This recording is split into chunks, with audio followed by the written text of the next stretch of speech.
Yes, I want all these records. I wanna get the belt. I want to defend it as much time as I want, and I'm still. I just entered my prime, if that makes sense. So I just feel I'm heading to the right direction. I barely knew how to fight when I get to the UFC. I just had a dream big enough that pushed me, and eventually get to know the right people, and they shaped me to who I am right now. But it wasn't that easy for me at the beginning. I get to the UFC with 6 fights, but 6 fights at a lower level with no experience, no backgrounds, and once you get to the big show, it's like it's not easy, and somehow I survived. Other fighters has a crazy histories, like, oh, I survived from to the favelas and then I find a gym. Like, I'm from the hood, but to me it was just like that. It was very simple. And then part of my discipline, or my hard work ethic comes from my parents, because I grew up watching them, like, working so hard, and they built this little company, and they gave us everything to me and my brother and sister. So I grew up watching that, and I think from that I got my hard work ethic. California.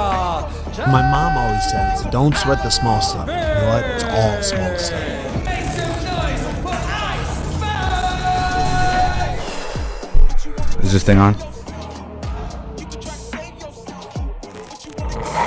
This is OverDogs Podcast. I'm your host, Bagz. We got my co-host, Sam Alvey, Mac Malley, and our guest tonight is Chito Vera. Last episode, we had John Jones on. That was a good one. But yeah, it's the drinking, betting, dumb shit, fighting show where we just talk about whatever. So, Chito, pleasure to have you, brother. I got one question to kick it off. Go for At it. this point, are you quitting fighting and going? Are you joining the Zach band? I mean, if they give me a spot, fuck, I'm out. But they didn't give me a spot, so I will keep on fighting. I don't know if you guys saw this, but he was up on stage. Were you singing? Yeah, well, I try. I try. I'm not fucking good at it, but it was fun. Like I was backstage, and then one of his people from the band was like, "Hey, you want to jump at the end and sing a little bit?" I was like, "Nah, I'm good." Because last time I went to a concert, they asked me to do it, and I was like, "I'm cool." I was like, "Nah, I'm good. You guys do your profession. I just stay from behind and watch." This time they actually want to, come on, you gotta do this. Like, okay, fuck it. And I was, even when I was in the stage, I was trying to like run away from it, and fucking Zach make eye contact with me and just call me out. Like, I was like, I'm not that pussy, so I just want to do it. But I was like, I was pretty nervous. I was more nervous than an actual fight. Well, I mean, who's That was gonna going to really be my question. go ahead? Yeah. No, that was going to be my question. Was like, how nerve wracking was that standing in front of those fans? Because like when you're fighting, you know what you're doing, right? You're in the zone. But when you're up there in front of the fans and you don't know what you're doing, it's a different experience. Oh, I don't it's know. a I heard fucking him sing. different He sounded like he knew what he was doing. He sounds like he knows his way around the karaoke bar. I like his music. Like, I don't listen to any fucking country guy ever. I listen to him. So I mean, I like him. I like his music and everything that he comes with. But that specific song they were playing, I know that one. So I was actually texting with Mighty Mouse like an hour and a half ago, and I'm like, "Yo, I'm filming with Chito tonight. Like, what question do you have?" And he's like, "Yo, Josh, you got to ask him about his watch collection. He's a huge watch fan." All right, Yeah. and so this is where this comes from, Chito. Me and my wife were at the bare knuckle fight with Mike Perry and Luke Rockhold in Denver. And I was sitting next to him, and we just briefly spoke, right? So then, I don't know, a month later, 2 months later, DJ comes on our show. And so we're sitting there talking. I'm like, I don't know if you remember meeting me, but, we sat next to you at the Mike Perry fight. And he's like, oh, yeah. He's like, you had on a Rose Gold Sky Dweller. Your wife had on a Patek Philippe white. And I was like, whoa. I was like, how do you remember that shit? And he was like, dude, I fucking love watches. So when I texted DJ, I said, one question for Chito. He goes, you got to ask him about his watch collection. He loves fucking watches. I love fucking watches, dude. I get, like, not too much of a while ago, I get almost to, I had 8 watches. I had a rose gold, a root beer, a GMT, the lefty, Panda, uh, 3-day dates, uh, Submariner. What else I got? Sky Dueler. And I just bought a new house. So to put things together, I let a couple watches go. I kept my main one. I kept 2-day dates. I kept Apatek, but I let go some. And I mean, I'm an investor. If I see an opportunity, I go for it. Like I had an Impala '96 with 1,000 miles. I sold the car, but I mean, what worth more, right? A car, a Right. watch, or a house that will get equity over time. So I'm just Yeah. investing money here, and I do love watches. I'm down in the rabbit hole. Like I'm like, if I see an opportunity, if a Rolex agent call me like, hey, I have these options. Like I mean, like a couple weeks ago, they called me like they have this day platinum, and I was like, nah, it's not the time right now. Eventually, it will circle back to me. I mean, if you really want it, you can buy them anytime with a little bit more overpriced outside, right? But sometimes it's also good to build a relationship and get some from them too. Well, it's always Yeah. been a goal of mine. I've always wanted a Rolex. I promised myself the next big fight I win, I'm buying one. I'm getting a Rolex. I didn't even wear watches, but I would wear that one. I mean, I don't really wear them every day. I mean, I'm Right. always on training clothes, but I mean, if I go to dinner or, I mean, if I go to the mall or everywhere, I just put it on. But to me, it's more like money in the safe. I mean, Yeah. I just Yeah. keep it on the bank. If I see a good opportunity, somebody selling something, or I'm getting too close to retail, or actually Rolex offer it, I say, fuck it, bring it to me. Yeah. So you told us you were, yeah, I'm the same way. I'm a watch guy. I don't wear them every day, but like if I go out to dinner with my wife or something, I'll wear the watch, right? But to me, it's the same way. It's like the money's going to be there if you ever need it, and it's probably going to increase in value, right? A 100%. But I want to know this. I mean, I see you just said you ran 13 miles. You're drinking watermelon juice. Obviously, you're staying in shape.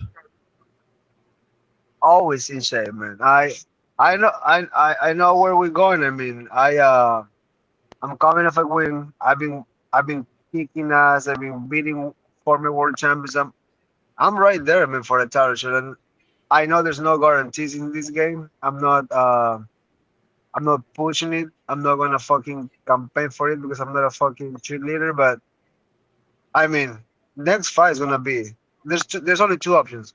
I'm fighting for the belt, or I'm fighting a fucking huge fight, like another former champion of number one contender. So either way, it's fucking huge for me and my career. So that's why I'm not tripping in terms of like I see.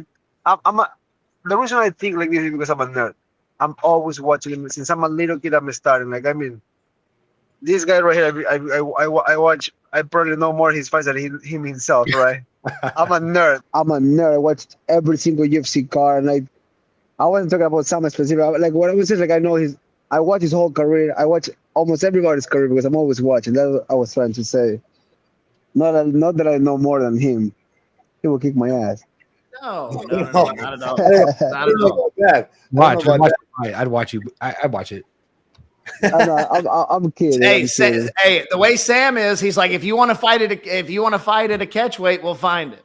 Sam wants to fight anywhere, everywhere. It don't fucking matter. Yeah. Always. I mean, I don't think I can make him come this low, and I cannot go that up. So we're cool. We can be For Sam, the right how does price, I'll 160 make sound, any weight. Sam? For the right price, I'll get anywhere. The first time I talked to Sam, the first fight I brought up to him was that Cesar Ferreira fight in Brazil, where Sam didn't do anything at all for like 2 rounds, and everyone. It was what, middle of the second round? No, it was like 2 minutes. I did nothing. Didn't Yeah, throw a you punch. did. Everyone was like getting mad, and then you knocked his ass clean out. Yes. Yeah.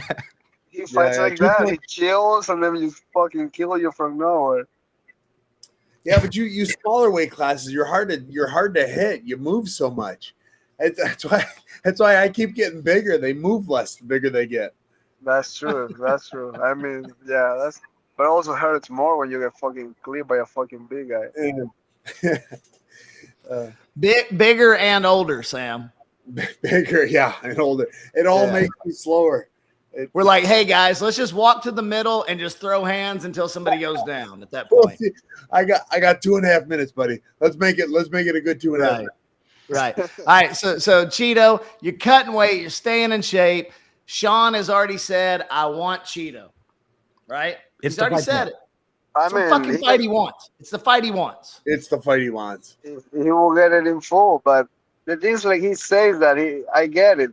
He talks big. He says he wants. He says that that's what he wants, and blah blah blah. But then he goes and then he kind of regretted, and then says like, maybe not, maybe it's somebody else. So, I mean, I got fucking no time to play fucking sucking each other's dick. So either you want to fight or you don't want to fight. Because if you don't want to fight, I'll fight somebody else. I'm not fucking chasing nobody, especially a fucking man. I'm not doing that. So I'm curious, if let's say you don't get Sean, it should be Sean. Absolutely should be Sean. You beat him, and you knocked him out too. I'd like you to talk about that as well, because there was some people trying to make excuses. Oh, he wasn't out. No, dude, you don't fall down like this after you eat an elbow when you're in his. You were in his full guard. You hit him with an elbow. He literally goes like this. He covers up right after. You knocked him out. So if you didn't fight him next, like you absolutely should, who would be a big name that you'd want? Like, who's one you would agree to? Would you rematch Corey? Fuck yeah. I felt like sharing that fight, and I'm very open about it. I mean, that guy, I wasn't feeling it, and right off to him, he pulled it off, and he did a little more than me that night, but that was a fucking awful fight. I feel like shit about being part of that fight. So I will take a rematch with Corey. I will fight for the belt. I will fight all of you. I will fight fucking Merab. Even fucking that little shit Cejudo. I will put my feet on his mouth. Dude, like you did Edgar. I give you a full line. I give you a full lineup right there. I fight any of those guys, because any of those guys, besides for the belt, is pretty much a number one contender. So I take it. Okay. Yeah, it's weird to think your division is wrong. I want to fight for the belt. Yeah. Well, I mean, you deserve it. It's crazy. Go ahead, Sam. I wanted to ask, when you were fighting O'Malley, you broke his leg or he kicked and you checked it. Now, I mean, everyone that fights know that checking kicks hurts as well. Did you feel it like when he threw that kick and you stopped it?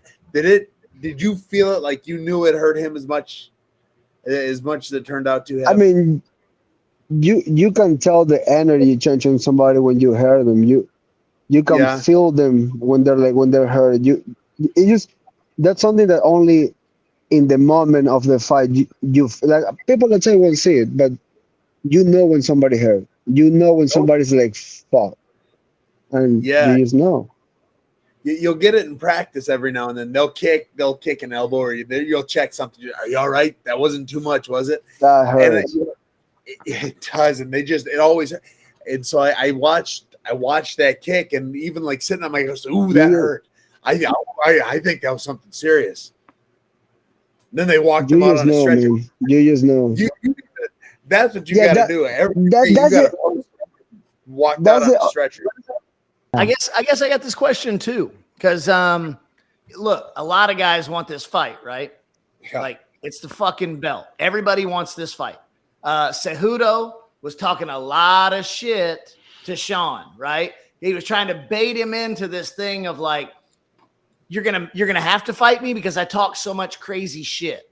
But Sean specifically said, nobody wants to watch me and Cejudo. People want to watch me and fucking Chito, right? Like, because that's what, look, I didn't win the fight. Everybody wants to fucking rematch. I'm the best. I got to fight this guy. So what is it like? Like, because I know you said a minute ago this, I'm not going to chase a fight.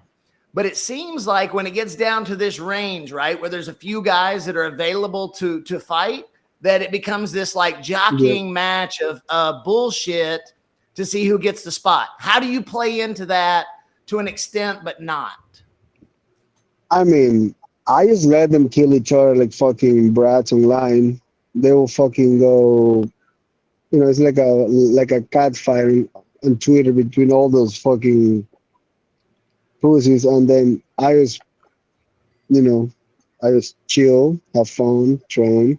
And they just come and decide, hey, the fight's yours. And then you go and fight. I mean, Yeah. I don't want to be part of that fucking. I mean, I'm the guy that I will. If I see you across the street and you say "fuck you," I cross the street and beat the fuck out of you. But I'm not gonna fucking waste my time arguing with you online. So I let them do all the like fuck seguro when he have the little scream instead of like pointing on the fucking thing and trying to be a coach. He's like fucking shut the fuck up, you loser, get a job.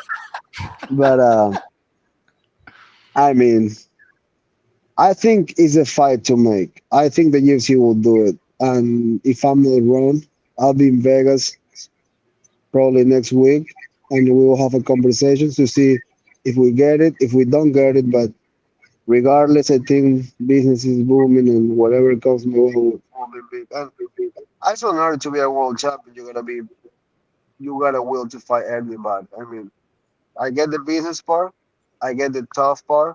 So if you're designed to make it, you will get there eventually. I mean, what a fun fight card that would be too, because they're talking about December, right? With Connor Say that again. on there, Oh man. you guys on there. I think there was another major fight on there. Was it Kamzat?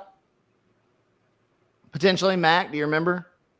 Oh, is Kamzat fighting again? I haven't heard that. Yeah, they Ah, haven't. that's- They haven't. Do you remember who that second fight was? That December card, if it played out, would have been Connor and Michael Yeah. and Chito and Sean, and then there was another big matchup on the same card. that's Um. hard. Oh, it's like a fantasy car. I saw that one online. Yeah. Who was it? Yeah. You know, for Kamzat never fighting, there's so much hype on that guy. Right. Yeah. He's got like 4 fights in 12 years or something, and everybody wants to see that 5th fight. Yeah. I saw So I saw that card online. It looks. Go ahead. I mean, that's a cool. That would be the one. I mean, Yeah. pair up. They just had O'Malley headline Boston. That would be ideal. I'm curious, what would you do different with a Sean fight if you got it? Which again, you should. I mean, not like you need to do much more. You knocked him out the first time. Like in terms of like you knocked him out last time. There were a lot of people that kind of thought you might not have. How would you really put a Contribute to staple this on fucking it? ruler. I mean, you just gotta go and kick his ass again. You gotta get in there and finish him again. I Yeah. mean, I feel that's the best scenario, right? Get in there, kick his ass just the same way I did the first time, and just put another stamp. Because I mean, 2-0 against somebody, that's a pretty big thing. So what else? What other excuse would you have after that? What else you're gonna be saying after that? So I just feel like I got nothing to prove. I just gotta keep proving myself. I just gotta keep climbing the ladder. I just gotta keep doing big things. But I don't have any pressure against him or any pressure against nobody because Yeah. I'm already been against the wall many times. I'm already been there. So right now I'm just like getting better, getting stronger. And whoever's in front of me, I just fucking kick some ass. So I don't have that like thing in me like fuck I'm fighting this guy. I'm just excited to be fighting. I love to be fighting and I'm happy in the position I am right now. Well, I mean, your resume is honestly crazy for bantamweight, and you have the most finishes in UFC history at that weight class. Is there like what does that mean anything to you? Or because you don't really seem to be like the type, you don't really have personal grudges. You're kind of just like fuck everybody. I'm gonna get mine. But like, is there a goal? Like, does that mean anything to you or what? Because you fucking hurt people bad. And it's cool. I know. I love that. You hurt people bad, bro. You hurt feelings too of the fans, man. I'm a dick, dude. I know. If I don't like you, I'm a fucking piece of shit. But I mean, that's the way to live, man. If you're not in my circle, if you're not kind to me, you're not gonna get anything good from me. I'm the guy to walk away from hard things or from trouble. Like, I mean, You show me the wrong energy, I'm gonna show you the worst energy. So, and going back to that record, yeah, yes, fuck yeah, I'm super happy. I just try to don't think about it. I try to don't brag about it, and I just don't look for the finish. It just slowly but surely comes. I'm not. Yeah. I don't walk to the cage thinking I'm gonna finish it. I, I have a different mindset, and eventually happens. And all these records, like yes, I want all these records. I wanna get the belt. I want to defend it as much time as I want, and I'm still. I just enter my prime, if that makes sense. So I just feel I'm heading to the right direction, and people don't get what I came from. Isn't like I come from this background of wrestling or great kickboxing or boxing or jiu-jitsu. Like I barely knew how to fight when I get to the UFC. I just had a dream big enough that pushed me, and eventually get to know the right people, and they shape me into who I am right now. But it it wasn't that easy for me at the beginning. I get to the UFC with 6 fights, but 6 fights at a lower level with no experience, no backgrounds, and once you get to the big show, it's like it's not easy. And somehow I survive. Somehow I get to have 22 fights in the UFC, and all those things. When I remember how far I came, I mean, I'm not fucking stopping right now. Absolutely not, dude. I mean, it's rare for someone to be in the UFC as long as you have and just continue to get better. And so one thing I know for fans on, we kind of threw out that we were going to be talking to you today, and some fans on the internet were curious. I've always been curious. You talked about kind of where you came from, however much you want to talk about. I know obviously you're from Ecuador. How'd all this come about, man? Like what got you? I mean, since I have a memory, since I remember, I was getting in a street fight. So fighting has been something I like since I was a little kid, and playing soccer on the street, and then somebody pushed me or I pushed somebody, that end on a fight. And I didn't get to know fighting until I was like 14. I started watching UFC, Bryce, Strikeforce, WEC, and I was like, wow, so these guys are like me, but they're making actually money. Because I'll be on a street fight at least once, twice a week, like since I remember. And and there was a point that I was like, okay, enough is enough. I'm gonna end getting killed, or I'm gonna get in trouble, even bigger than I'm already am. So one day a friend just took me to Jiu-Jitsu Academy, and I never left. That's amazing. That's awesome. Yeah, that's really cool. What kind of jiu-jitsu is in the Ecuador scene? I mean, the Jiu-Jitsu is pretty high level. I didn't get to compete out of the country much. I competed once in Peru, but when I was a kid, there was a few like purple belts, world champion. Like the Jiu-Jitsu was legit back in the day. Still legit as today, but the Jiu-Jitsu was like pretty strong back in the day. Like they would like dominate most of the South American countries, of course, besides Brazil, but it was pretty strong. Oh, that's cool. I don't know. Do you do gi as well, or you strictly no gi now? I used to do no. I used to only do the gi, but for the last few years, I've been only grappling no gi. Like today, I went to AAA, and I went to the no gi class, and fuck the amount of killers in that place, it's crazy. Did you jog 13 miles to get there, then roll and then jog back? Is that what you were doing? No, I went to the morning class. Then I chill, and then honestly, dude, I was going for a 3 mile run. I was, this far from another fight. You normally should be slowly getting into training, right? Yeah. Sometimes something click on my brain, especially because I eat mushrooms before running. So I just went boom. I got lost. Wait, what kind of mushrooms are we talking about? We talking about like the ones you find in the forest, have a good time? Oh yeah, those. Yeah, dude. Let's go. This is my guy, bro.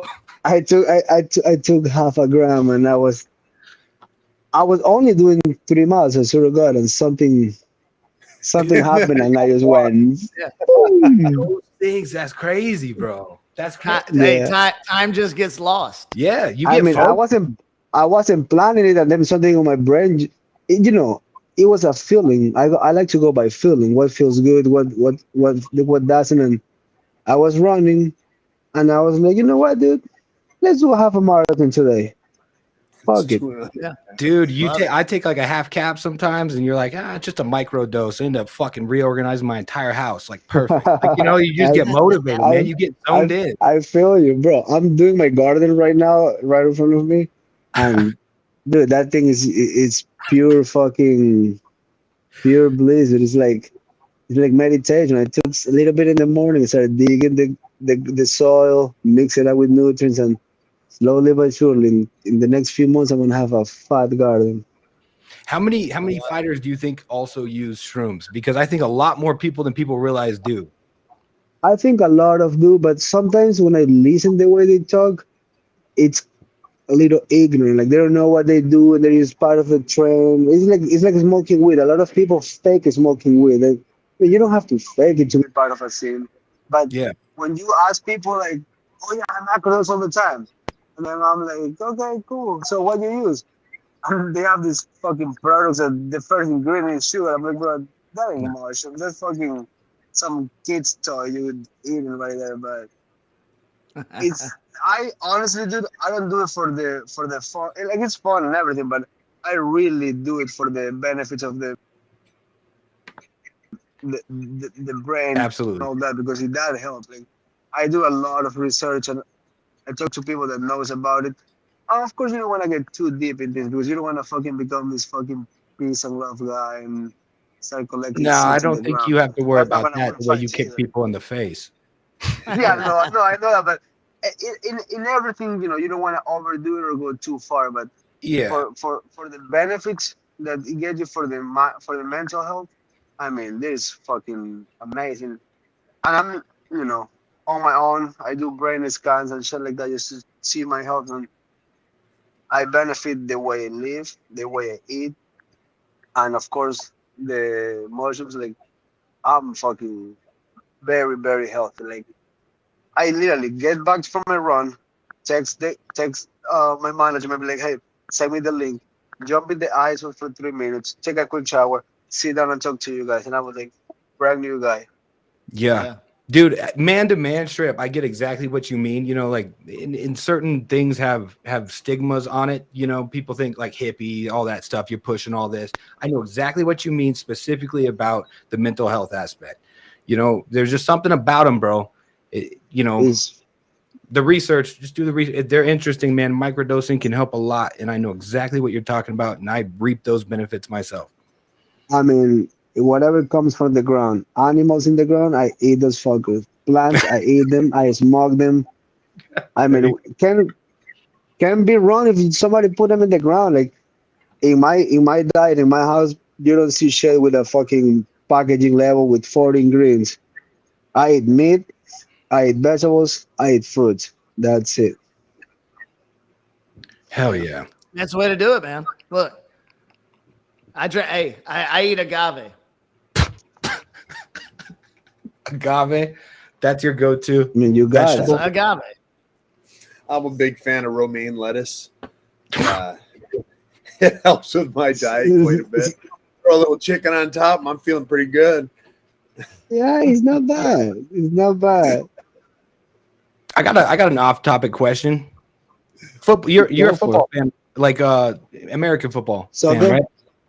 Or well, I football, was trying to be respectful.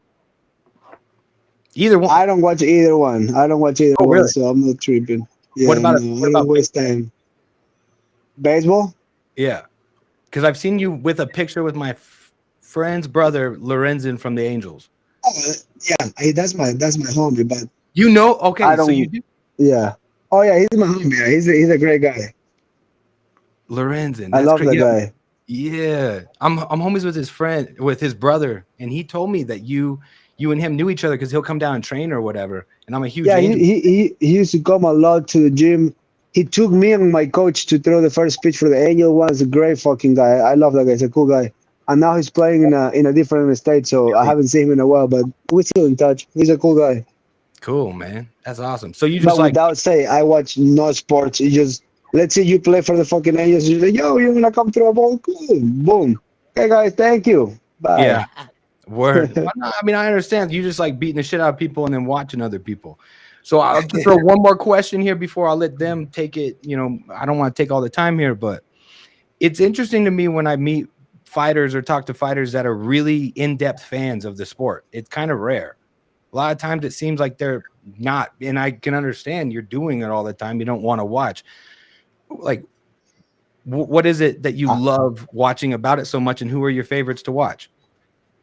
Bro, I'm just very into, like, let's see, there's UFC in China and the fights start at, I don't know, like 2 in the morning. I put alarm and just watch. I don't know. I haven't missed a fight card in years. Like, and if I miss it, I rewatch it the next day.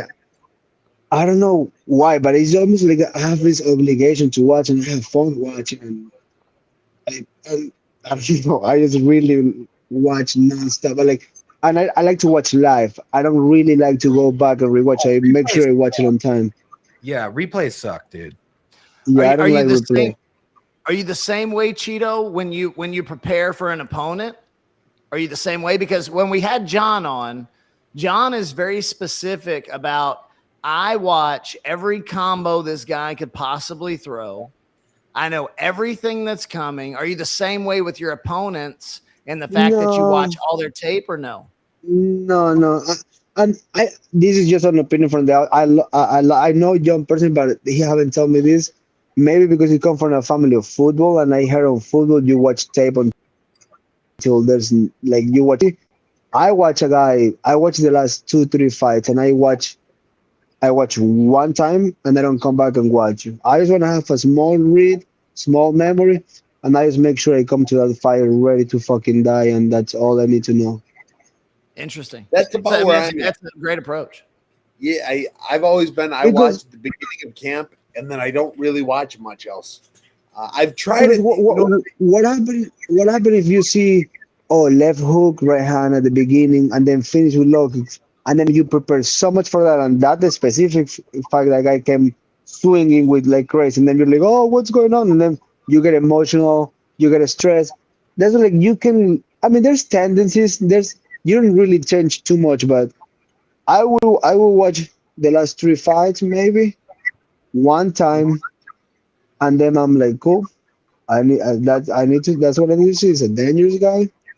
Chances are that I can lose, but fuck it, I'm gonna work hard to this fight. And I just personally try to be each fight a little better than I was the fight before, and then that's all I can do. Yeah. But for the most part, you've been doing it. Thank you, bro. It's been working. All right, let's break down this fight card real quick. We'll go Chito first, Max second, Sam third, I'll go fourth.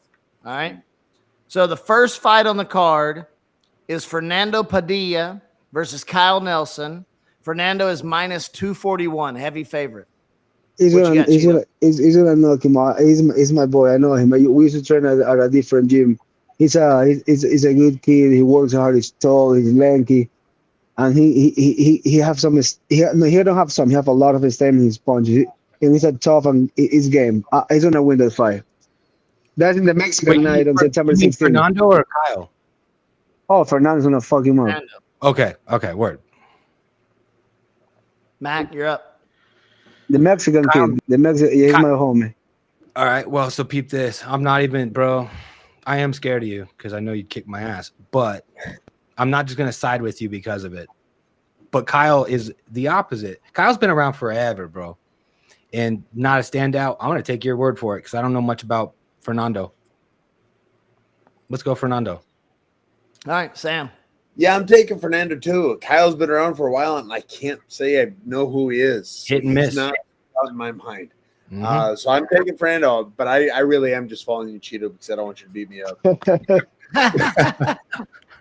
Hey, I don't give a shit because Chito's never going to find me. He doesn't know where I live, but I'm also going Padilla. All right, next fight is Daniel Zellhuber against Christos Giagos, and Danielle is minus 225. Yeah, Christos Giagos. I know both guys. I feel Zellhuber is the younger guy, the hungry guy. Christos has been around. He's been on crazy. He's been fighting. He fought Durinho before.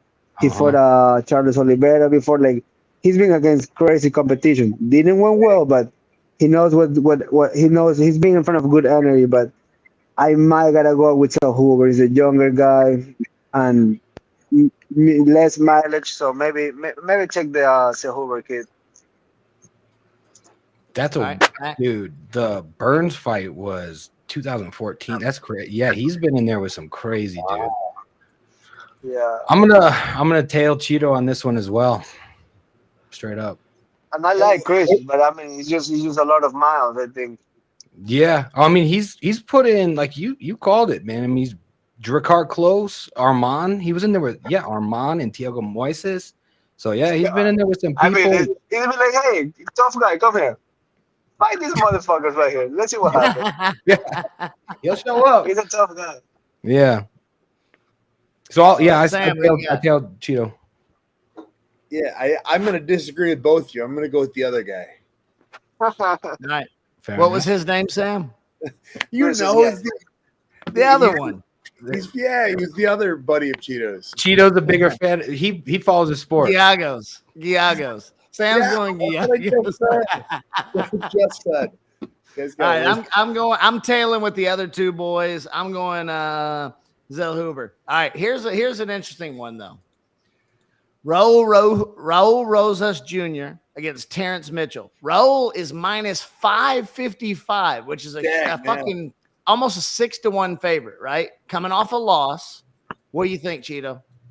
I mean, they fucking hype him like he was the next fucking Jesus Christ. And I get it. Yep. Talented kid, great jiu-jitsu, but I mean, God bless him, but I'm not fucking buying like you're not being the next John Jones. John Jones is one special motherfucker, and they're not born every 100 years. John Jones is number one, GOAT forever, and in order to have another one like him, he's gonna have at least 40, 50 more years. You know, it's Floyd Mayweather, John Jones. They don't make them often, and this kid was trying to beat that record.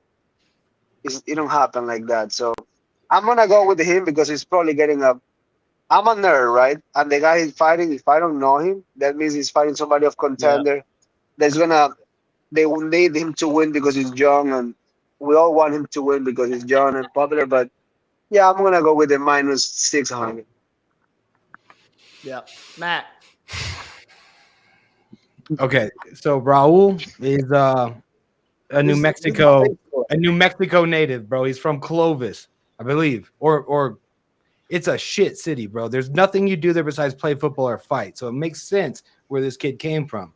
With that said, I agree with what Chito was saying. You know, I don't know. Terrence is a jiu-jitsu guy, I believe, and he's got like 8 finishes by TKO. He's 15-3. I think He's a kid from Contenders, right? I can't remember. Yeah, I believe so. No, he did He did Alaska Combat Entertainment, and then he he lost to Cody Saman on the Volkanovski Rodriguez card. Oh, okay. Yeah, like I mean, it's a good matchup. But his last matchup, he got manhandled by the. Oh yeah, there you go. That was the kid that won in Contenders. No, lost in Contenders and came to the UFC. Yeah, Dude, you are a hardcore fan. Holy shit, that's rare. Yeah, I know. Yeah, it's rare. I was just confused with it. Dude, John Jones didn't know who Tai Tuivasa was. Just for I fucking love you just for that. He probably knew who he was, but it's John Jones. You can go and say whatever the fuck he wants. It's John Jones. I have no idea. Hey, John's like, nah, I don't know who he is. He knows who he is. That's John fine. Jones have a pass to say whatever the fuck he wants. I give him that. He can say whatever the fuck he wants. That's right. But you know what? So I've heard this before many times that Chito has one of the best fighting intellects in the game. So if you think about this, Mac and Sam, our last 3 or 4 guys have literally been some of the biggest brains in the sport. We had Mighty Mouse. Yep. We had John Jones, and we had Chito. Just imagine if the 3 of us have a kid, we make a fucking genius. Jesus Christ, I can't even imagine that baby, bro. Is it a Johnson Vera? That would be a fucking killer. I don't even want to imagine it, bro. Who you got? Who you got, Sam? Raul? Raul's the high school kid, right? Yeah. High school. Yeah. He's like high 12 years school old. Yeah, I'm Yeah, taking he's Terrence. underage. I'm taking the other guy. Raul doesn't have a gas tank. He's incredibly talented. At that age, you could have beaten me up, and I'm way bigger than him. But you know what? I'm gonna go with Sam. I'm gonna go with You're Sam. right. I'm with Terrence Mitchell here. I think Raul was way too fucking hyped, like Chito said, way too hyped. Everybody got way too excited, and then look, because Terrence can punch too, right? Eight So KOs. Yeah.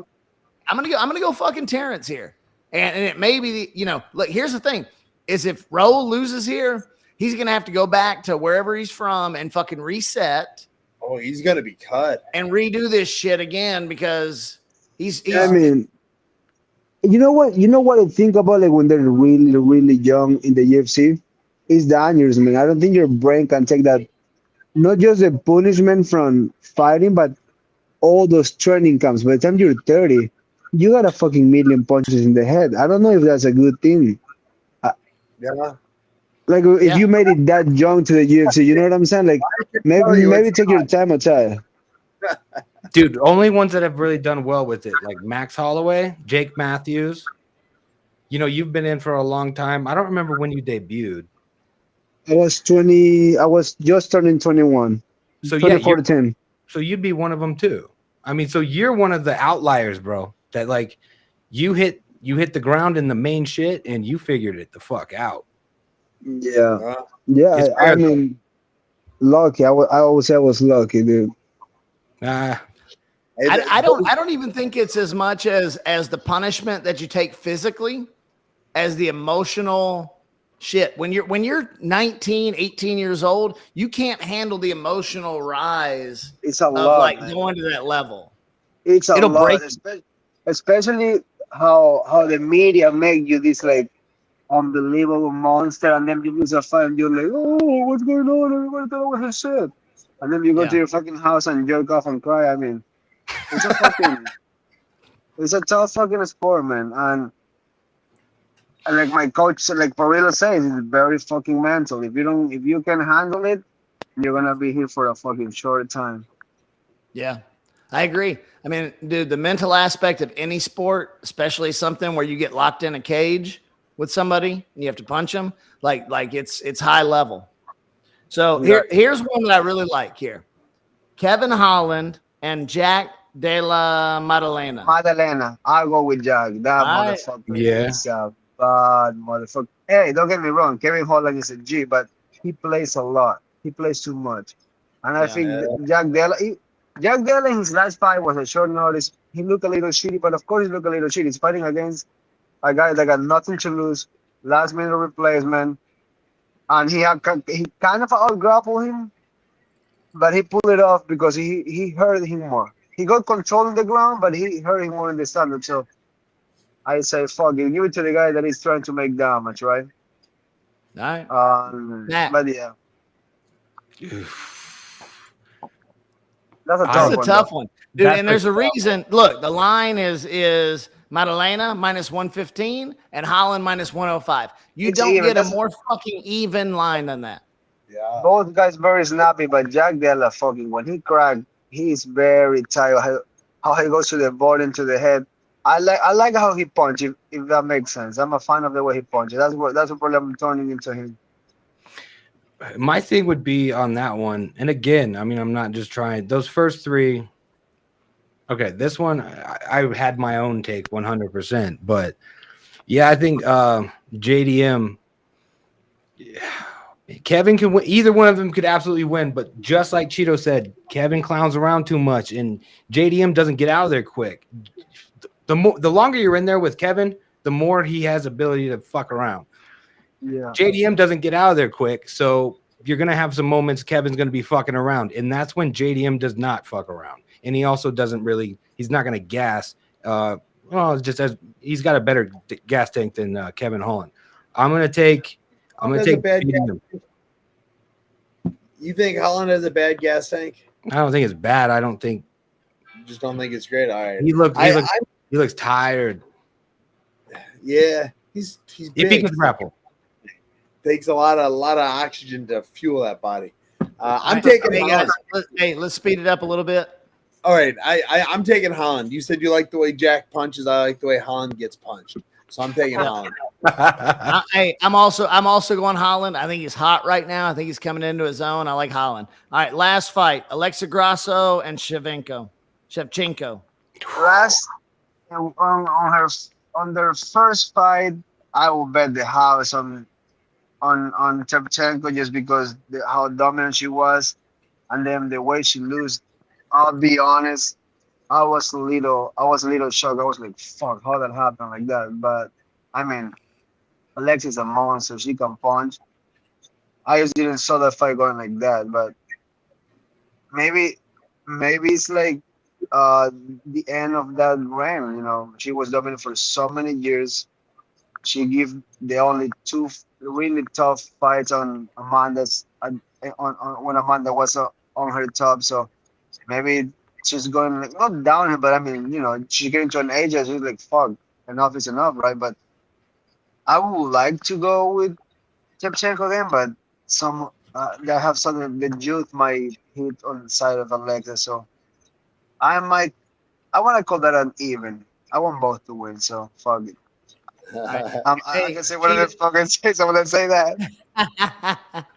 Hey, Chito, appreciate your time, homie. Thank you for coming on. Look forward to seeing you against Suga Sean. I will be there if it happens in December in Las Vegas.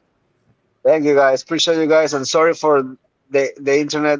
My bad. It's No, Ecuadorian don't worry internet. about it. It's from Ecuador. Don't worry about it. We'll have you back on after you. Hey, we'll have you back on, but I want to see the belt. I'll be here dude. with that, my brother, for sure. Thank you All right, guys. my man. Dude, Chito, My man. catch you later, brother. All right, see ya. Peace, guys. Let's talk shop. Yeah.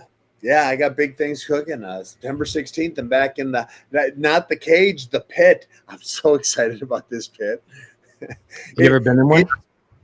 No, I've and I don't know how to train in one either. I've tried it on plywood, just putting it at 45 degrees, and nothing's close to it. But I'm fighting in karate combat, and I keep getting these flashes like of some amazing. I'm gonna jump onto the pit wall and then flying knee the guy in the faces and then land over him and flex. This is gonna be the opportunity to do something so cool. It is there for me. Dude, people have already come up with the weirdest ways to use it already, right? So for anyone listening doesn't know, I work for Karate Combat. Has no correlation with, well, maybe a little, but Sam's. I mean, someone's gonna assume something, but it didn't hurt. yeah, I mean, yeah, you know, but yeah. So Sam's fighting in Karate Combat. We got the pit, so it's like I forget what was not Chuck Norris. Didn't he have like the karate pit thing? What was that called? I was gonna say PFL. No, elite something or other. Where's the team versus team, right? It's something I don't remember, but yeah, no one's ever really done the pit like this. And so what Sam's describing is people have come up with weird ways. We've had dudes. Actually, there's a dude fighting on the card with you who like Showtime slammed somebody. He got clipped and like dropped down to his knees and just shot on like a double kind of and like picked him up and jumped off the side of the clip, flipped around. It's crazy. I keep it. So what got me into martial arts and everything to begin with was the Ninja Turtles. And those dudes, we were just talking about this the other day. Keep going. Yeah, I mean, these nunchucks and size, I can use them. I'm like, that's what started my journey. And to have the opportunity to play with walls and stuff it's not just a flat surface, it's not just a cage to hold on, it's a tool for me to figure out how to use. And this first time in here is my imagination is just gonna go wild. Okay, so here's one of the you understand when you get like your back against the angle of the pit, you're not down. Your butt has to be on the ground. See, that's where, so like Ross Levine, the middleweight champions, figured out ways. He practiced like a kick, like this spinning like axe kick, comes right back down Like, dude, it's crazy the way you can use the pit. You can run around it. We've had dudes like running from something and like will walk around the top of the pit. They almost knocked over beers and shit. Like, dude, you're gonna love it. And Alex Pereira moving around the pit, Thompson, Ian Gary, everybody, GSP. They talk about how you can use it. It's just, I didn't design the motherfucker, dude. I got no stake in this besides I do work for Karate Combat, but dude, it's the best way to watch fights, and it's my favorite form of like, it's better than a cage and it's better than a ring. 100%. I've never liked watching fights in a cage. I like fighting in a cage, but it's hard to. The cage is an obstruction. You don't see anything all that clear. That's why when everyone's fighting, they're all looking up at the screen. Rings, I always like watching fights in rings. There's less obstruction. This pit, there's no obstruction.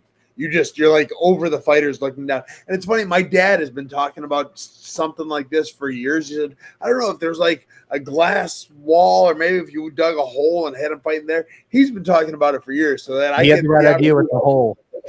Yeah. And I'm the only thing I'm fearing is, you start the fight at the top of the pit, and then they say, all right, go, and you have to kind of jump down. I'm nervous about hurting myself on the initial. Because we do like a pit walk the day before. I mean, first of all, you're athletic enough, you'll figure it out. But it is funny seeing other like people figure out how to get in there. Because there's some people that butt slide, there's some people that like do jumps, there's some people that it is funny, dude. But you'll get to walk around and move around in it beforehand, and you'll figure out your way. But it's one of those things. I like to just do the method, like one foot, climb up. That's but you'll be jumping one. Yeah. Okay. So obviously, Dominican Republic. I'll see you there. September 16th, Karate Combat in the Coliseum out there in Punta Cana, I think. Yeah, that sounds right. Yeah, I get so confused because we're outside Santo Domingo. But anyway, I would like to know why is Sam Alvey fighting Karate Combat? Karate. All right. So the beginning of my career, I started in the back room of a Kempo karate studio. Like I pointed out my weapons, I was in Kobudo. So I was doing nunchucks and sais and bow staffs. No swords. I just have a sword, so I hung it. No swords in it. It was all ancient Japanese farm equipment, is the weapons that they had. And so I was learning that. I went up to northern Wisconsin. I was doing a tournament, with the weapons. It was doing the katas and all that and having a good time. And over on the far side of the room, there's we're taking signups for pancration. I said, what's that? He said, well, it's like full fighting, just nothing to the face. Takedowns, whatever jiu-jitsu is at the time. I had no idea what it was. I said, oh, I'll do that. And so I signed up for that, and I did real well. Out of 16-man tournament, I got second place. And so I was happy with it. But then I went back and talked to my instructor. Said, I got to know how to throw a punch. I don't know what I'm doing. So, okay, well, you're in the right place because, he's a Kempo instructor. Paul Metz is his name. We still keep in touch a little bit.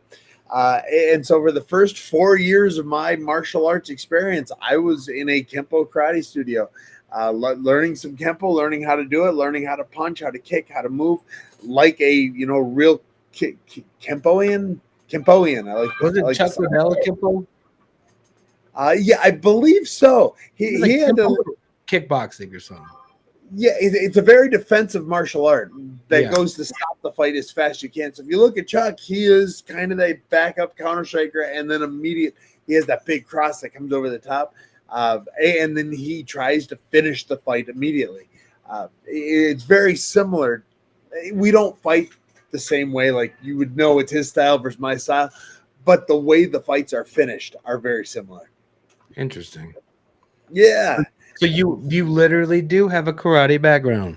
I do. I'm not lying about anything. Paul Metz was my instructor. I was there for about 4.5 years, and then I moved out to California, where Tarek Safadine. Dude, that's such a weird name to bring up. Tarek Safadine, dude. Yes. That is a name I have not heard in a long time. Yeah, I helped him win his title against Nate Marquardt in Strike Force. I was his number one training partner for that fight. And he has been one of my striking instructors for my entire time out there. and he's a black belt, and I believe Taekwondo and Kyokushinkai karate as well. So I've got a real good base with my kicks and everything. I mean, nothing compared to him.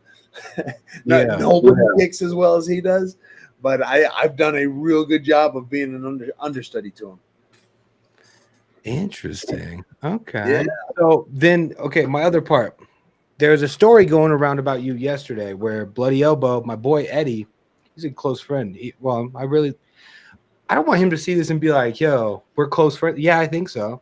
I'm announcing that, I guess. Yeah, Eddie's my boy. We had some really good Mexican food together in Florida once. But he did a story with you yesterday, and it was kind of going all over the place. You said you're going to make more with a KO in this than you did in the UFC.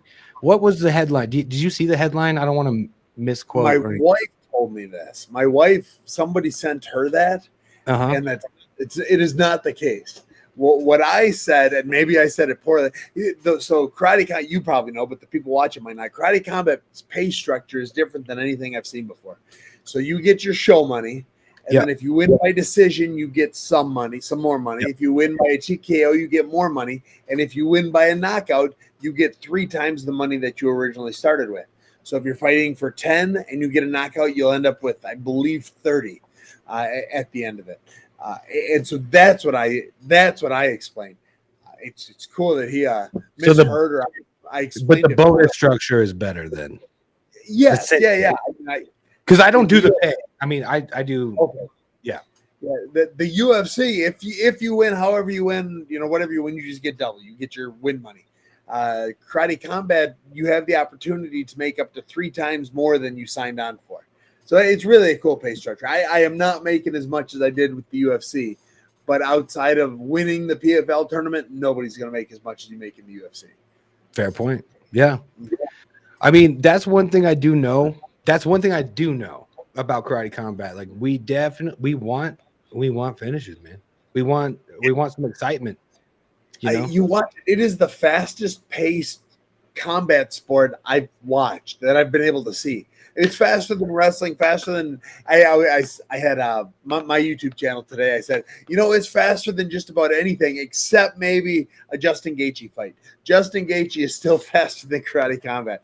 With the exception of Gaethje, Karate Combat is the fastest combat sport out there. Well, I mean, that's, the rules were designed 5 seconds ground and pound, no laying around, get back to it. There's always going to be some stinkers. It doesn't matter. Sam, I want to hear this, man. So you have called Sean Strickland winning the title for a while now, and pretty much laid out how it was going to happen, how it played out. So I want to hear it, man. How? Why? Give me the story. This was the best fight call I've ever done. I said for weeks now, I said he might lose rounds 1 and 2, but he's going to dominate rounds 3, 4, and 5. And if you look, round 1, he was probably losing up until the last 30 seconds, and then he caught him and won the round. So, all right. Round 2 was the only round he lost. And then rounds 3, 4, and 5, he just walked away with it. It was incredible. I was screaming. I mean, I was watching a live stream on TikTok on my phone, and I was just screaming at the screen. It was just the greatest thing I was so happy. I'm surprised at how happy I am for Sean Strickland right now. You couldn't cop the pay-per-view and watch that shit in HD for your boy. What, they don't have internet there? They don't have it there.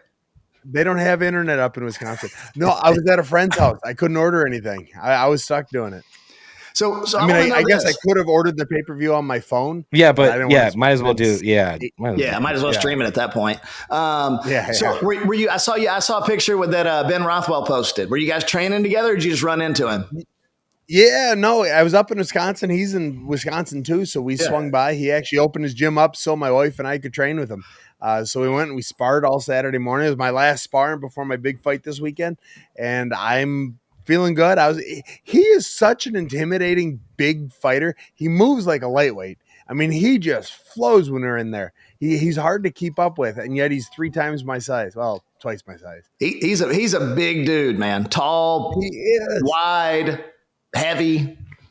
Yeah. Oh, it's crazy, and he just moves. He just flows, and he was He was bullying me. He was. I hate admitting it. I love bullying fighters. I love bullying people smaller, and he was bullying me. And I was like, God dang it!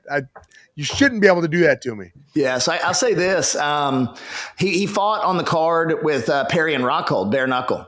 Yeah. And so this was really funny, right? So that was the first fight I'd ever taken my wife to live. And so he was like, he was the co-main event. And I forget who he fought. Another guy that was 260 pounds, right? And these guys went 3 rounds. I think 3 rounds, full distance. And Ben was pummeling this guy. Now, this guy, believe me, got plenty of licks in, but he was pummeling this guy, and this guy would not go down, right? And so my wife's sitting here, we're like 4th row, and she looks at me and she goes, it just looks like these guys aren't hitting that hard. And I looked at her and I'm like, if you only fucking knew, like, the power that these dudes have, they're just bulls. They're taking it. Yeah, it's crazy. And, they say you hit a little softer when you don't have gloves because your subconscious is worried about breaking your hand. I don't believe it. I don't believe it either. Swinging hard. Yeah, I don't believe it for maybe a boxer would, but an MMA guy, they're just biting down and swinging. Yeah, anybody that's ever been in a street fight has never been like, oh, I'm gonna lay off on this one so I don't hurt my hand, right? Like, no. Yeah. I always tell my amateurs that, listen, if you're ever in a street fight, use your elbows. They don't break. Not as easily anyway. Yeah, I mean, that's smart, if you can get within distance. But it was funny, so I had never met Ben, and then I've talked to him a bunch since. One of the nicest guys ever, right? He really is. He's great. Yeah. And so we go back. Go ahead. He's funny. So he and I, we've met a few times. He and my wife have met a few times, but for the life of me, he never remembers my wife. I mean, like this weekend, they met like 3 times, and every time he said, "Oh, it's nice to meet you." It's like, you met me yesterday. Hey, look. So that leads into the story I was going to tell right now. So right after the fights, we go back to the hotel where everybody's staying at, right? And so Mike's sitting here with a bottle of Class Azul, Mike Perry, and he's like, "Yo, you want a shot?" I'm like, "Hell yeah!" Me and him talk for a few minutes, have a shot together, and then I see Big Ben over there sitting with his wife and a bunch of people, and so. Abe was like, hey, come over here and meet Ben. So I sat down next to Ben, and I'm telling you, you know how I am. I can talk, right? So I sit there and talk for literally 2 minutes. Okay. And he just looks over at me like with his daze in his eyes. And he goes, hey, man, he goes, no offense to you whatsoever. He's like, but I don't know anything that you're saying right now. He was like, I need to go to the hotel room and go to bed. And I was like, totally understand. His fucking eyes swell up. He's been punched in the head for fucking 15 minutes straight. I was like, totally get it. Oh yeah. Yeah. No, he had nothing but great things to say about you. Like he was wearing the Kunpai Panda shirt. Super nice guy. He said, hey, we got to get a picture. He loves it. He loves us on Twitter or X. Yeah, he's great, man. I can't wait. I hope, did he say anything about BKFC? I'm assuming he's probably got a fight coming up soon. He may or may not have said something to me that I may or may not be allowed to disclose to the general public. Totally understood. Yeah. I found out who Mike Perry's fighting in BKFC next, but I can't say it either. And I was like, holy shit. Some rumors too. Yeah. And I am stoked. Yes. Yeah. It's going to be a banger. Matt, what'd you think about the card? Australia. Oh, real quick. I got a Ben Rothwell story, guys. You don't give a fuck or what? Shoot. It's not cool at all. It's just, I literally think he's actually the first fighter I ever took a picture with. Yeah. Really? Yeah. One of the first times I ever went to a card, I went to, I think it was UFC 178. I don't remember, but it was one of the first times ever. And I noticed him at the hotel or at the airport. And I think he was legitimately the first fighter I ever got a picture with. Oh, that's cool. And I've gotten pictures with a lot. That's so that's fun to... kind of weird that it's him. Yeah, I tell you this: if he didn't have a fighting career, I could see him like in a biker gang at Sturgis. Yeah, oh for sure. Yeah, a few tattoos, and he's right in there. Yep, he's the leader of whatever gang he's. That's damn right. Okay, so what we Weilers. Oh my bad, didn't mean to. Mike, Matt, give me your thoughts on 293. What'd you think, top to bottom? Well, I mean, dude, that's a loaded question because.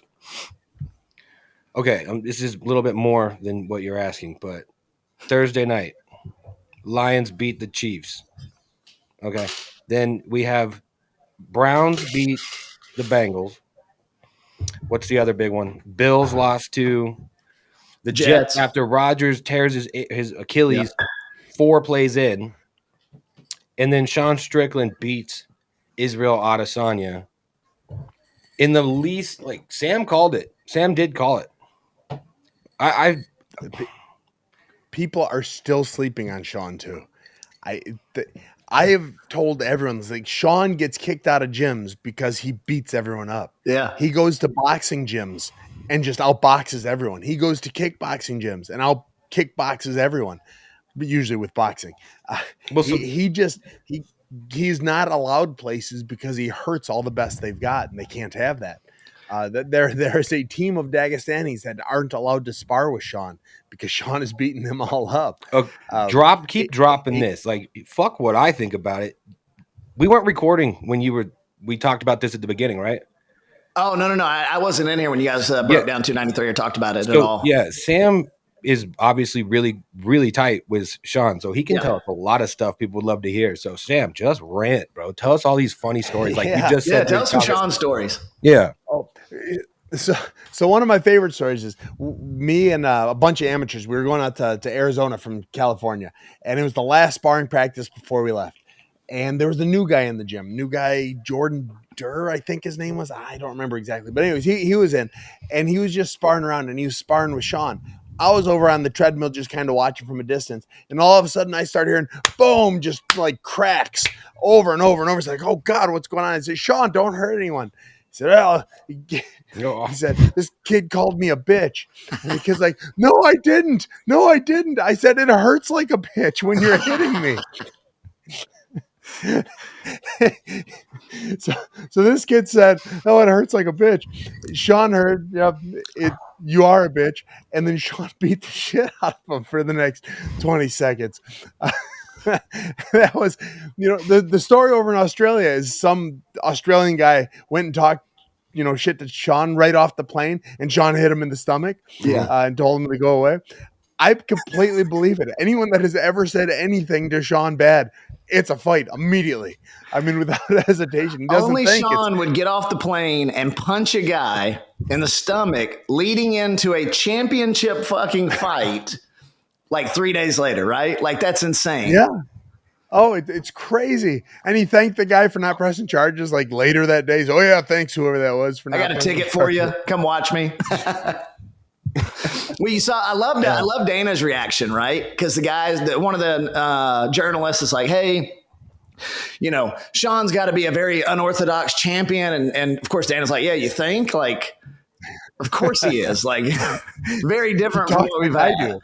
And the guy's like, well, I mean, are you going to, now that he's a champion, are you going to tell him to tone it back? Are you going to tell him to do this and this? And Dana's like, hell no. Like, we knew what we had with Sean years ago, right? Like, nothing's changed. You think just because he's the champion now, we're going to fucking tell him to like reel it in? Hell no. Because it's great for the sport, dude. And one thing that I've really noticed after this fight that I probably didn't notice as much before is the love that Sean has from the fighting community. And what I mean by that is, like, you saw Alex Pereira, he trained with him, and then he talked about him after the fight, and he's like, I didn't have anything to do with this. It was all Sean. And there was 20 or 30 guys that I saw come out and say, like, the Sean that you get on TV and in interviews is not Sean, right? There's a reason he's fucking friends with Curtis and everybody else. And, he's like a legit down to earth dude. And I think everybody now kind of realizes that, in the broader perspective of, like, people really love this dude. Yeah. Well, he's he is genuine. He is everything he says on camera. I've heard him say it, to me, that how the joke is right now. Hey, listen, that's what Sean has said. The thing about you, Sean says that constantly. He is always, every round I think we have ever sparred, at the end of the round or at the end of the sparring, he said, the thing about you, Sam. Say, yeah, go ahead and tell me, Sean. Well, what's the thing about me? And he will tell me, it could be right, it could be wrong, it could be different from what he told me last time. Yeah. But there's always a thing about whoever he's sparring at the end of sparring. Which is hilarious. Love that. Love that. Well, like, when it comes to people like Sean, dude, I've always said, people on social media you say one thing one time they don't agree with, and you're the worst person in the world, then they'll never be friends, right?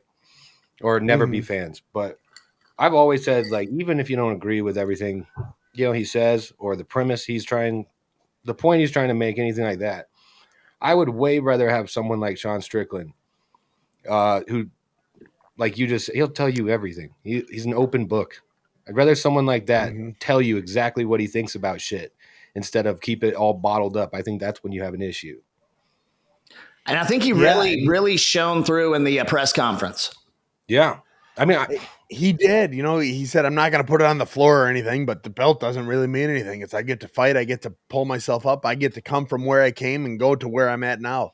It was really kind of cool to see him take that, I don't know, big brother approach to the press conference. Like, the belt's not what's important. What I did to get the belt is.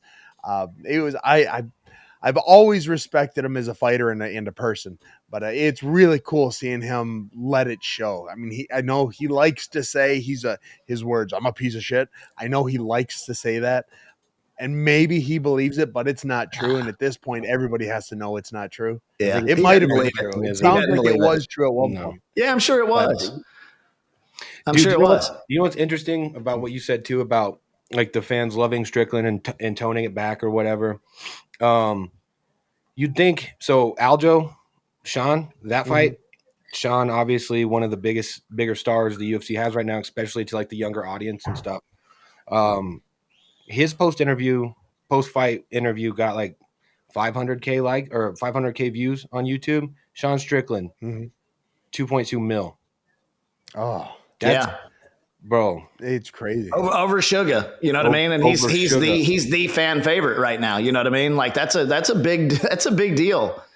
From a perception standpoint, that's a big deal. Oh, it's crazy. Everything he says is just people kind of want to hear what he says next, whether it's good or bad or loud or soft. They just want to hear it, and they all know they're going to hear something. It's the other thing I said is I want to see the fight week because you don't know what Sean's going to say. You don't know which angle he's going to come from or what the other guy's going to say to spur something. You can almost, like, when you're watching these interviews with Sean, you can see them say something. You can see the switch, like, oh, and then he'll get into his rant on whatever he's going to rant about. It's so much fun watching his brain go from one thing to another thing.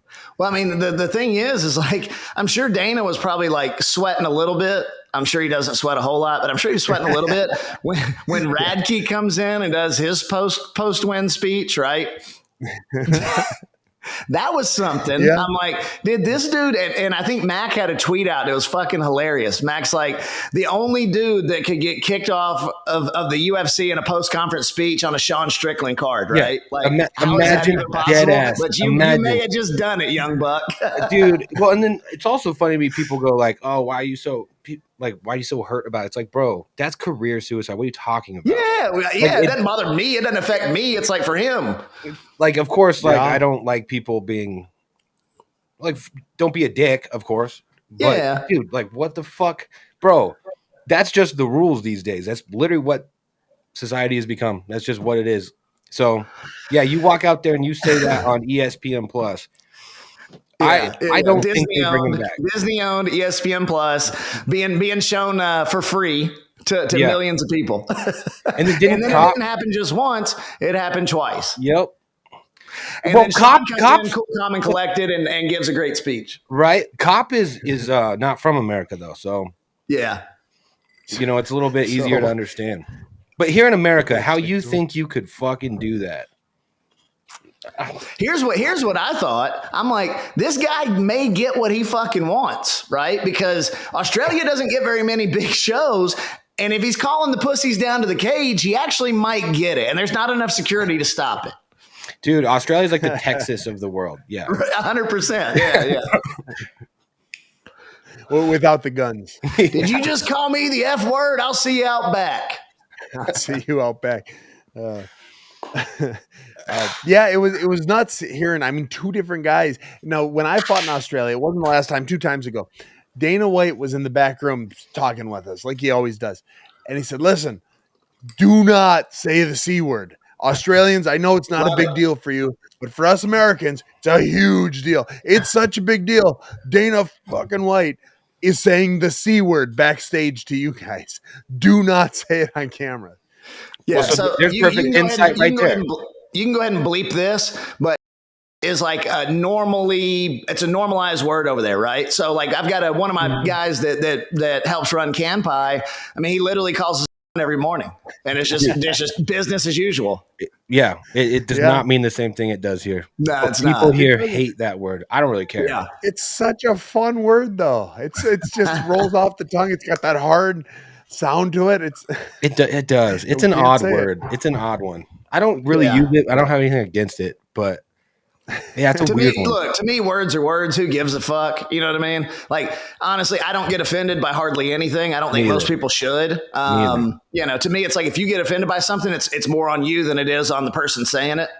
Yeah, and you have to take someone's intent into it. Ginger. I need the soft R. Yeah. We'll soft R you, ginger. Fuck's sake, dude. Somebody was joking the other day, and I thought it was actually pretty true. They were like, "Dude, Bo Nickel looks like a young Sam Alvey a little bit." It's all gingers, and I look like a young Ed Herman. All gingers look like. I understand. I keep calling him little brother bro, just hoping the people start putting the 2 and 2 together. So I'll tell you a quick funny one, and I hope Bo doesn't get mad, but I had called Bo. We were watching Thursday Night Football, Chiefs and Lions, and I'd had a few cocktails in me, and I knew Bo that was friends with Trump, you know, played golf or acquaintances, and we had talked to him about it on the show. But I text him, and I'm like, "Hey, you know, are you around?" He's like, "Yeah, whatever." So I'm calling you right now. He's like, "What's up?" And I'm like, "Hey, man, I need a small favor." He's like, "What is it?" And I was like, "I want to get Trump on the show." He just starts laughing. And he's like, "You know what?" He's like, "I'll see what I can do. I'll try to pull something off." And I'm like, "Yeah, I love you. Appreciate it. Bye." You know? And so he texts me Saturday night while the fights are going on. And he texts me, he goes, "Hey, man, hate to break it to you, but Trump's aide shut it down really fast. He's not coming on the show." He's like, "But I can get you Radke." Oh, fuck. And I was like, "All right, second best. Well, we're good." I can get you bad. Oh, it was fun. So everyone's talking about who Sean fights next. Like, who would be your next 5 in line for Sean? For me, it is not Izzy. I'll go first on this one, Mac. It is not Izzy. Dana's saying that up front. I mean, I get it from Dana's perspective as a businessman because everybody wants to watch Izzy fight just all the time. But dude, he's like, what, 4-3 in his last 7 fights, something like that. He's had 2 title losses within a year. Like, give somebody else a fucking shot. Now, of course, my go-to is I think Bo Nickel beats anybody in the division, hands down. But it's too early for Bo. I'd say I would say this, winner of Khamzat and Paul and Costa probably deserves it. Yeah. What's your thoughts, Matt? Yeah. Easy. That same fight. Well, you know,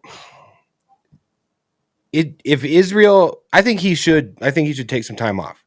Yeah. And I'm never comfortable saying that about fighters because I don't fucking know what they're going through and stuff. But he's one of the most active champions, and I think he should get an immediate title shot if he wants it or if he's ready. But with that said, again, I think he should take some time off. It should be Dricus and Sean. Izzy comes back and fights winner. I think it's that simple. Yeah, what do you think, Sam? I think Dricus kind of got tossed to the side here on this whole deal. Yeah, I think Drake has lost his title shot with this one. Although of the fight, I think Izzy's a win away from doing it. I don't think he should get an immediate rematch. And he's lost 2 of his last 3 fights. He's lost his title twice in the last 3 fights. No. He's incredible. He's very talented. And I think of the people in the division, he is the best shot against Sean. Although I don't think it's a very big shot. I think that's it. DDP, he's good, but I mean the fight was against Izzy. It's not against Sean. You take Khamzat versus Costa, maybe, but I don't really care about either. Khamzat is a draw. People would pay to see Khamzat. By the way, Khamzat and Sean have sparred before, and Khamzat is not allowed to spar Sean anymore. My management's saying so that fight. I'll make some money on that fight too, I think. And he's had words with had words with Costa too. Sean has. Yeah. Now that's the fight I would like to see. Costa's more than a funny dude. Dude. Oh, dude, Costa Strickland would be hilarious. That's my pick. I want to see Costa beat Khamzat, and I would like to see Khamzat or Costa fight Sean. I just think it'd be a funny buildup, and I think Sean would gas Costa in 3 rounds and then TKO him in the 4th or 5th. Well, if Khamzat couldn't get him out of there, Sean would do that to anybody, honestly. Yeah. Yeah. Sean's got a motor, dude. I was impressed with how good Izzy's cardio was. He slowed down, but he didn't slow down as much as I thought he would. Do you know when I knew like this was, oh shit, I was like, dude, Sean might have this. When he dropped him, obviously, right? Sick 1-2. I don't know if you guys have seen the video of Alex Pereira. Over and over. Alex Pereira's, like, when they were working together, he was teaching him how to, like, plant his feet, really commit to strikes. I don't know if that was actually, but it was a cool little clip. It's out there on socials. But when he hit him and he dropped him and he started swarming him, even when he was just powering those left hooks, I was like, bro, watch. He's going to, like, chill and realize he doesn't have the finish and just go right back to what he was doing. A lot of times you'll see dudes get, like, super, finish. And then now Sean blew his, elite gas tank. And then that fight goes a lot different. But right when he stopped cracking those lefts and went, okay, we'll find it again, I went, uh-oh. Like, this is going to be a problem. But that's an experienced elite level fighter when you have somebody stunned or hurt and you slowly walk in. Like, think about it's the number one issue we see with fighters. Of course, every time, right? Like look at Aljo and Suga. Aljo overextended. It was too clear, overextended, and got punched, right? Like got his clock clean. But like when people stun people and hurt them, it's just an instinct in your head that goes like kill, right? Yeah. Like finish. Yeah. Well, it leads you into trouble because there's nothing. Look, Roy Jones Jr. told me there's nothing worse than a wounded animal, right? So you got to be cautious about how you approach them. And if you watch the greats do this, and I was thinking about the Mighty Mouse and was it Morales? Yeah.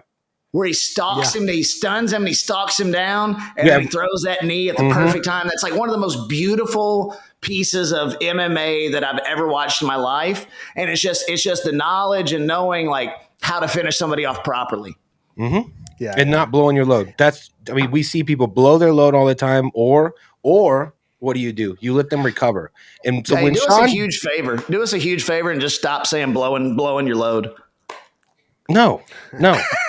I won't. No, that's a term I use. All right, do me a huge favor and say it one more time. Are you counting? Was it 9? We should have how many times? We're gonna have a blowing my load counter on the fucking show. Yeah. Well, I mean, it's valid, man. It's valid. But Sean did neither of those things. He didn't blow his load. He didn't blow his load. But he also didn't let him recover by like diving in and holding him down. It was the perfect mix of I'm gonna keep throwing some shit, see if I get him out of here. But then also, okay, that didn't work. Back to right where just striking, doing the same shit that got me here in the first place. Sam, how many professional fights did you fight in UFC? 25. How many times did you blow your load in the ring or in the octagon? Me, honestly, never. Yeah, never. Sam was good about it. Yeah, I've always, and honestly, I hit harder. That's why he's still married with so many fucking kids because he could hold his load in, and she stuck around. Never blew his load early. I was never a high volume guy. I outstruck a lot of people, but most of the time when I hit them, it's kind of over. I've always had that one hitter quitter kind of. I love that. To me. I love that. But yeah, dude, Sean's performance was absolutely fucking beautiful. It was flawless. Like to me, hearing these guys talk about, post fight, Izzy was off and it was Izzy this and it was Izzy. I'm like, dude, it has nothing to do with fucking Izzy. If you go back and you watch that fight, which I did because I fell asleep before the fucking fight went down. I woke up the next morning and fully expected to see Izzy win that fight with some kind of fucking spinning back kick fucking knockout, honestly. And I wake up and I see it and I'm like, holy shit. So then I go back and watch the fight. And dude, he's catching his front kick. He's catching his side kick, right? And then all of a sudden Izzy just doesn't know what to do. And he how is it? He does it like this and he just stalks him. Dude, he's like dragging that back foot and he just stalks him all the way. And Izzy had no response for it because he's so used to guys wanting to come after him or they run when he comes after them, and it just didn't happen. Yeah, he did such a good job of cutting off that ring. He's always been good at it. When I spar him and stuff, my best chance of beating him up is round 1 or 2 before his constant pressure starts getting me tired. Yeah. I've always bragged about my conditioning being great. His is better. It's like him, Max Holloway, Frankie Edgar. They might be the 3 best that have ever been. Yeah. He just doesn't get tired. there's something about somebody just stalking you constantly, right? Like you don't get a breath, you don't get a breather, and it's like hard to implement your game plan when you're trying to backpedal because he doesn't give you room to really attack. Yeah. Well, he's so consistent. Like I made this point a couple of times over the weekend, but like, dude, he is a perfect example of when,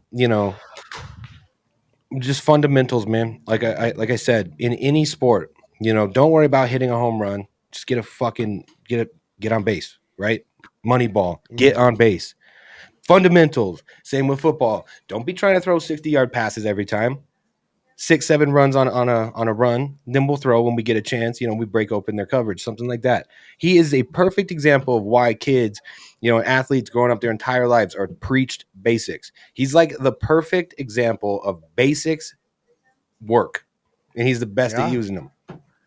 He threw 3 strikes in the fight: jab, cross, and a teep kick. That's it. That was it. That was 25 minutes of beating up the world's greatest striker with the jab, a cross, and a teep kick.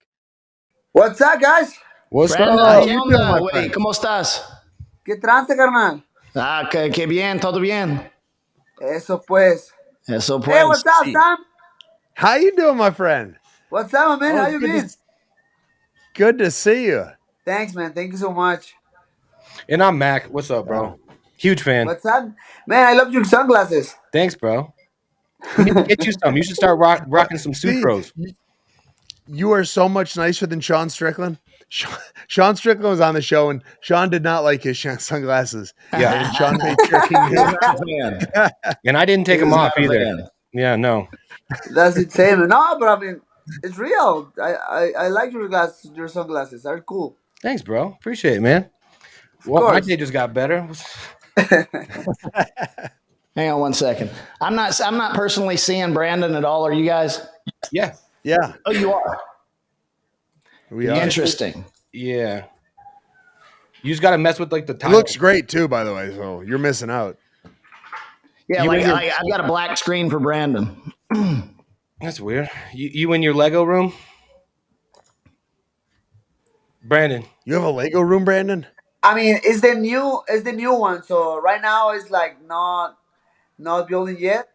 Oh, okay. So you're working on a to second another one? home recently. So right now I'm trying to put everything in order. I'm trying to build some shells and everything. Yeah. Okay. Well, so, coming soon. What's your go-to Lego design? I'm a huge fan of the Star Wars ones. I was just cleaning out my garage and I found like another 5 or 6 of them. Okay. I got Man, I have a few ones. I mean, I love the Marvel Lego sets. Okay. Yeah. Do you do the helmets? Like I've seen the Iron Man helmet and the Thor hammer. You've got all that stuff? Not yet, but it's very cool. Okay. How many Lego sets do you think you've done? My son is a Legos fan as well. He built me this, and I keep it by my desk. But dude, I mean, this kid, he's almost 9 years old. Bless you. Salud. Thank you. He's almost 9 years old, and the kid, I'll buy him like a 500-piece Lego set. No instructions. He sits down, and in 30 minutes, he's done. It's crazy. Man, I mean, you get a lot of fun doing it, man. How many Lego? You get a lot of fun doing it, and it's hours cool. and instructions. Really? Yeah, man. I mean, some ones are kind of easy. Other ones are harder than other ones, but I got a lot of fun doing it. So hey man, I apologize the other day that we made you wait around. Cheeto just wouldn't shut up. Cheeto wouldn't shut up, man. It wasn't our fault. Don't worry. No, you know what's the problem? I had my own podcast. And I needed, take a shower at least. Yeah. So like, oh damn. So I needed to run, but we are here right now, and let's go. What did you think about 293? I mean, like Sean taking the title. What were you thinking when you watched it? Oh man, that's a hard question because I like both guys. I huge Sanja fight. And I know personally Strickland. We live both here in Las Vegas, and sometimes I watch him at the PI. Or right now we are working with the same management group, so we are in the Iridium gym. Sometimes he's doing his podcast there with Chris Curtis, And I mean, the guy, I love him. He's really cool. Obviously, in the camera, he's insane. He say a lot of different things, and you know, he take advantage of the camera. But out of the camera, he's still very funny, but in a different way. He's very cool. So nothing. It was a weird fight where everybody was thinking maybe Sean Strickland was the a real crazy underdog. In the if you watch the bet, how you say in English, like bet line, yeah, Yeah. Yeah, the Yeah. betting Line. line. he was like very underdog. But man, this business is insane. I mean, you can take out anyone because Charles Strickland did it right. He did Yeah. an amazing job. He put a lot of pressure. Uh, in orthodox high guard, but he was defending everything very well. He looks very sharp, and he connected the best punches Yeah. in the match. I don't think we really talked much about the betting line on that fight, but Adesanya was minus 700, It's which one is of the- massive, one of right? the 'Cause best. when yeah, think about this. When they talked about Bo Nickel having the biggest betting spread in UFC history against Okay. Woodburn, it was like minus like 1,500, right? So now you're talking about a title fight at minus 700. That means that Adesanya should win 7 fights to Sean's 1. Yeah. Oh, So, but I mean, that's crazy. I think at the end of the day, we need to be very careful, and you need to take every single opponent very serious because uh, uh, any fight is very easy, as you think. For sure. I want to jump into this, and then Mac and Sam, you guys chime in, but I want to get your thoughts, Brandon. Like, I don't know where you guys are in discussions, and I don't need to know that, but like Pantoja, Yeah. there's got to be a rematch, man. I've watched that fight 3 times now.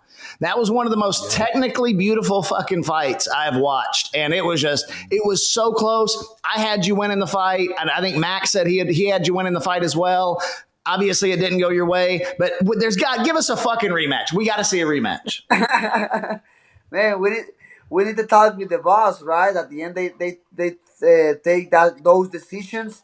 Man, I saw that fight like I don't know 10, 15 times right now. Um, it is what it is. I mean, it's MMA. I think I connect the best, and the best punches. I did more damage. At first, he connect me with a kind of hook, and I went to the ground. But after that, I start to connect more and more punches. Um, man, I just remember at the end of the fourth round, and starting the fifth, and I just the end of the fourth round, starting the fifth, man, his face was like I'm done. But man, I was my mistake because he connect the takedown. He went to my back, and he hold the position, and I remember his corner like screaming to him like, "Hey, just hold the position." And my mind was like, "Come on, man, I mean, don't do that. Don't just hold the position. Do something."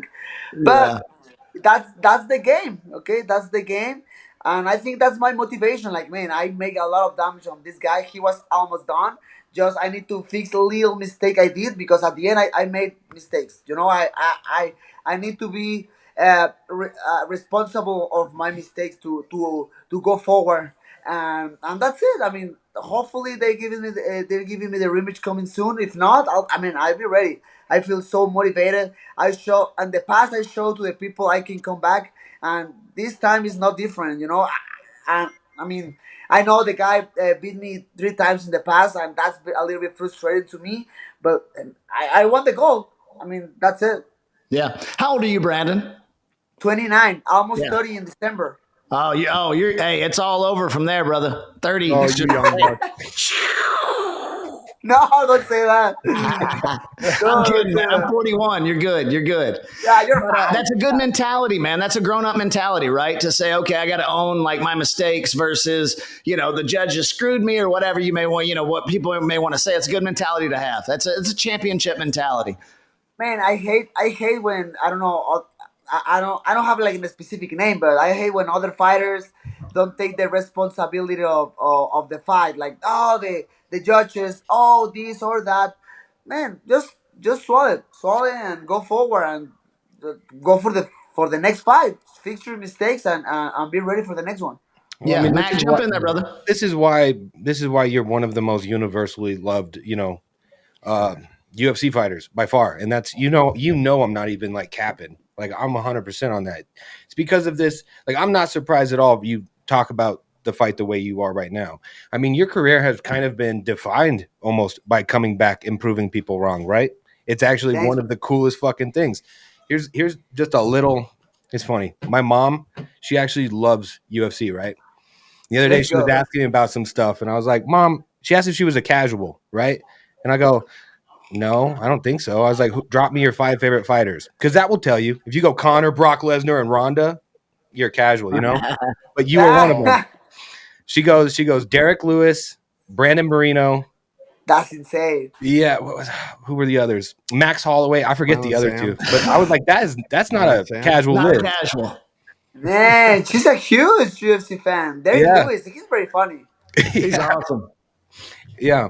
So, but dude, like I said, your career's almost been defined by proving people fucking wrong. Maybe having a bump in the road, still rocking a smile and showing back up and kicking someone's ass the next time.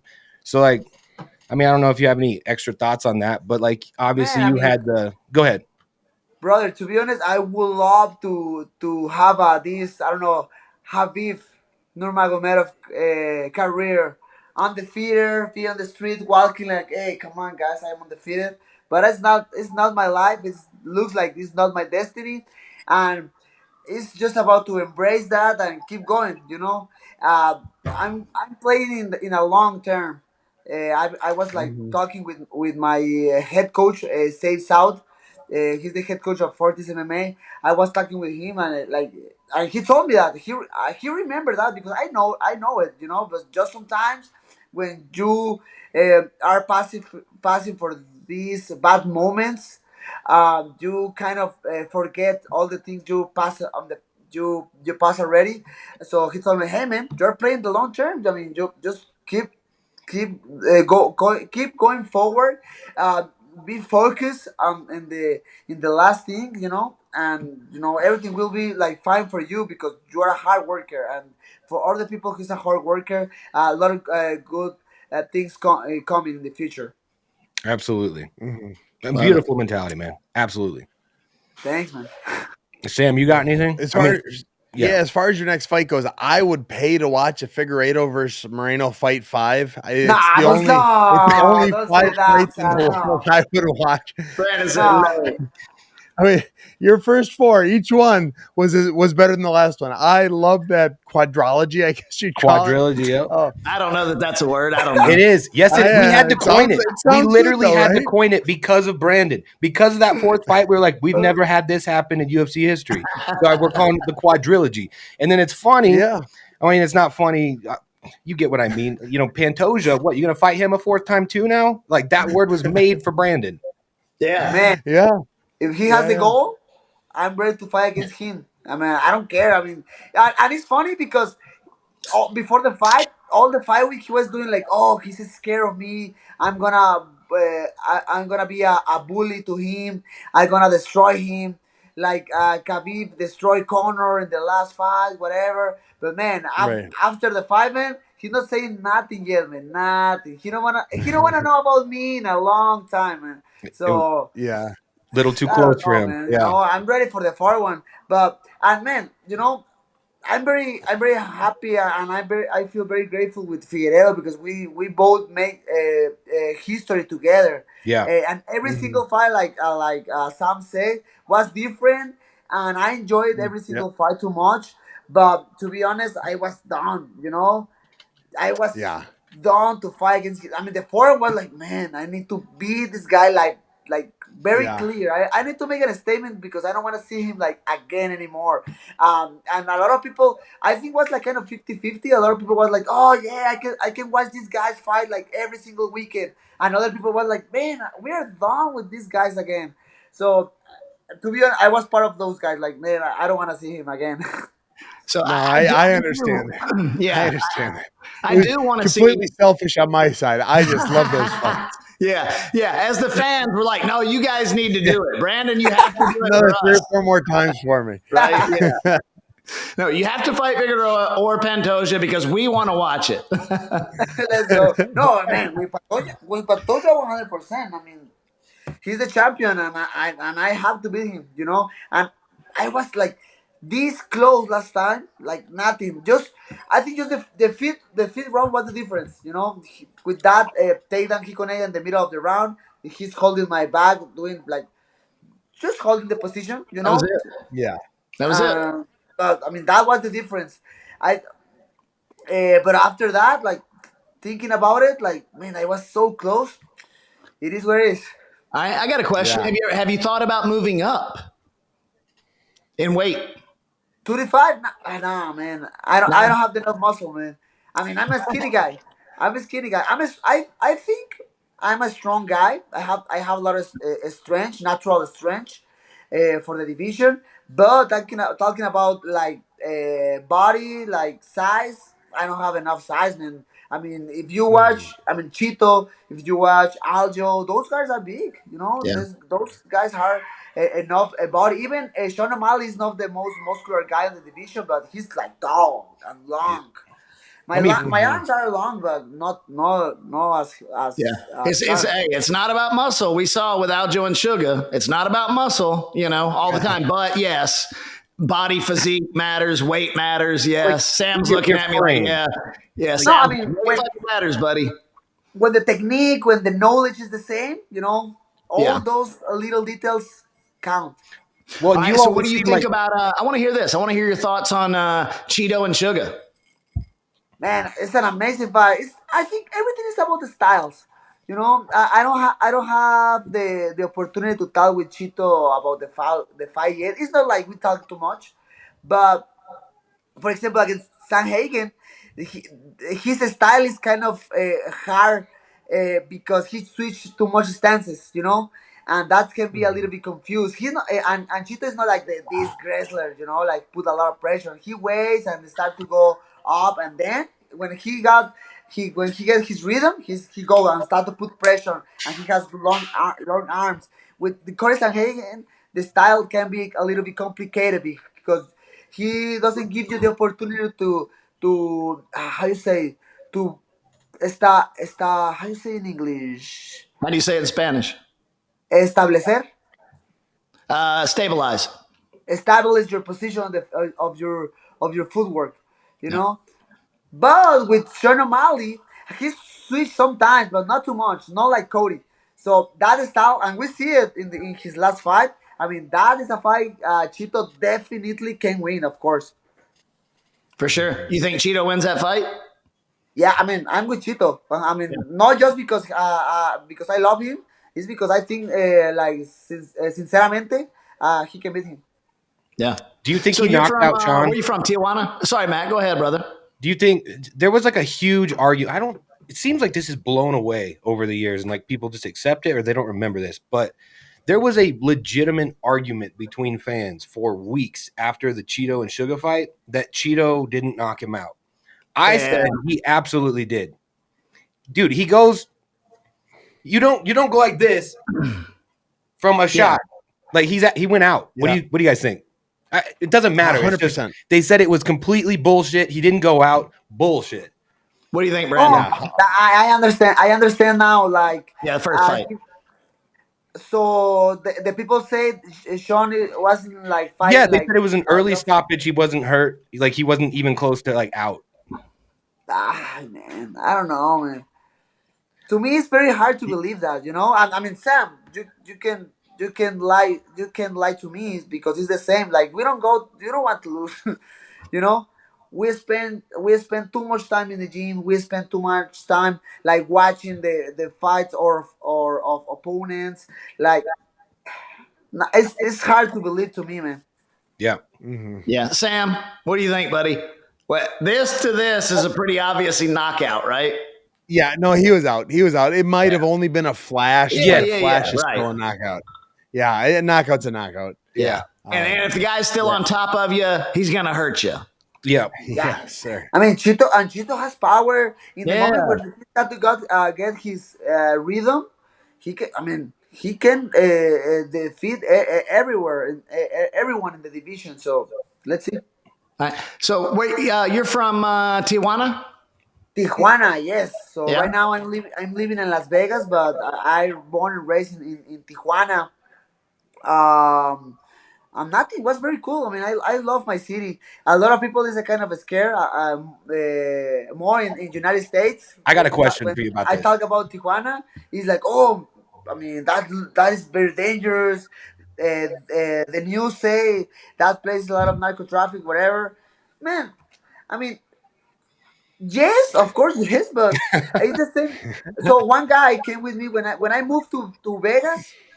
He started to talk about Tijuana. Like, oh, that's very dangerous. So when you love your city, just defend your city. It's like, I Yeah. mean, just Yeah.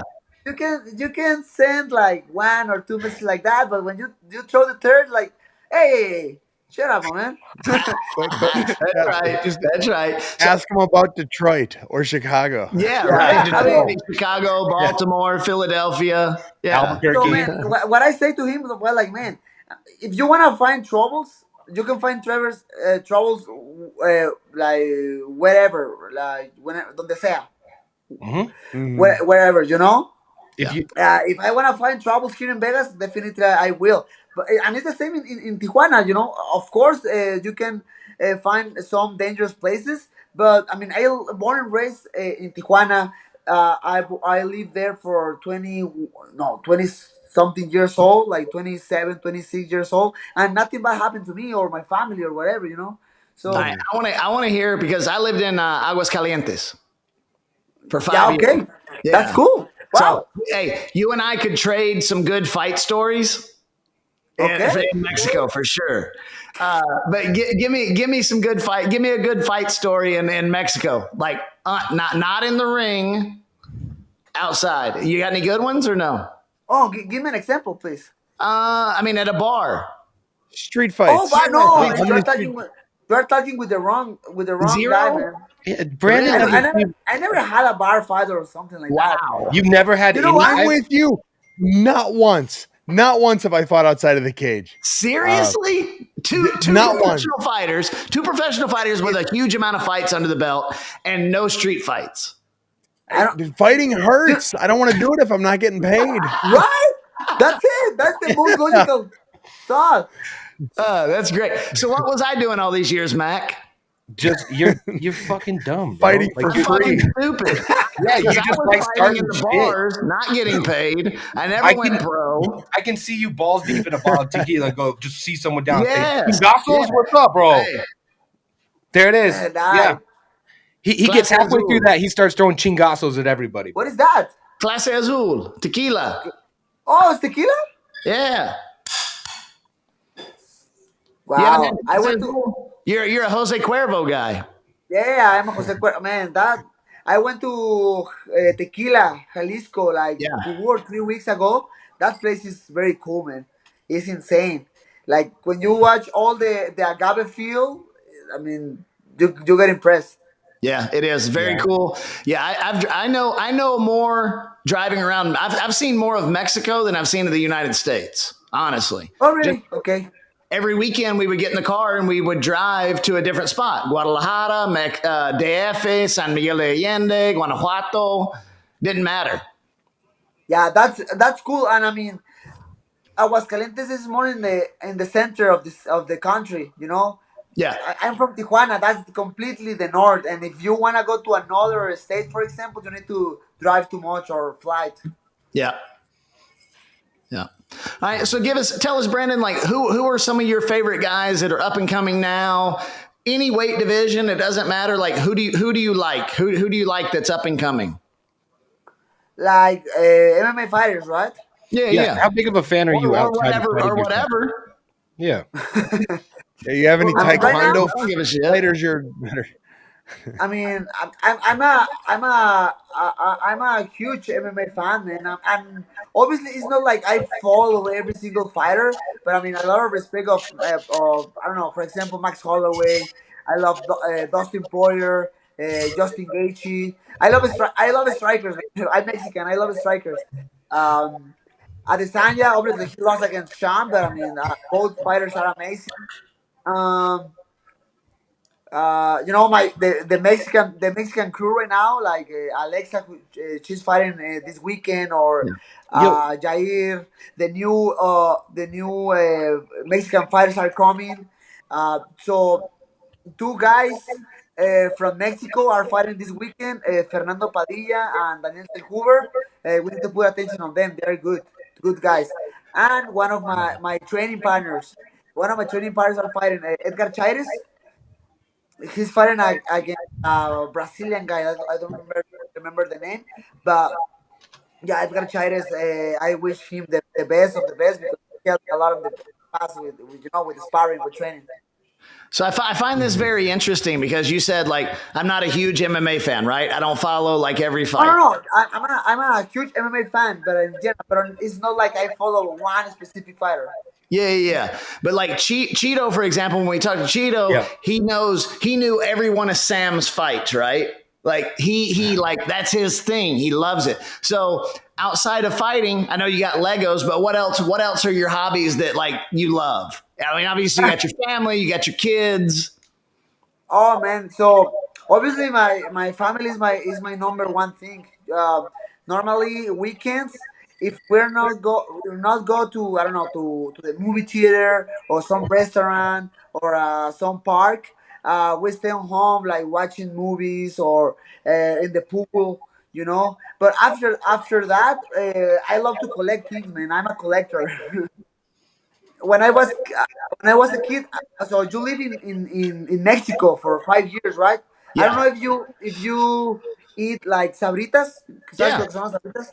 Yeah. Like the tazos. You know what is tazos? Yeah. I collect that the tazos when I was younger, and now with the money to buy Yeah. my own toys, I'm start with Legos. But then I continue with Funko Pops. I have a lot of Funko Pops. I The wanted to most ask you about recent those. Funko Pop Yeah. I Funko bought Pops. was this one. How Matt, many? go grab yours, buddy.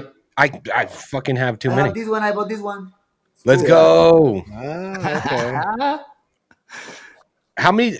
We gotta find out how Yeah, many he and has. then I'm start to collect whatever, man. Right? I'm collecting comic books.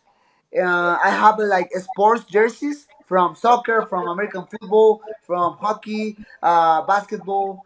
I have sneakers, a lot of sneakers. And most recently, I'm start to collect Pokemon cards. Dude, what?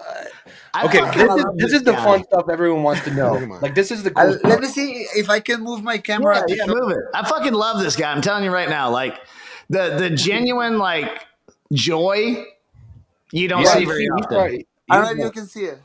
Oh yeah, wow. oh shit. You and Oh, he's Logan not Paul fucking are gonna have around. to have a battle. Yeah, he's not fucking around. He said, "I got some money and I'm spending it on collectibles." I'm buying Pokemon cards. He is not Yeah, fucking Those playing. things. I mean, Pokemon cards.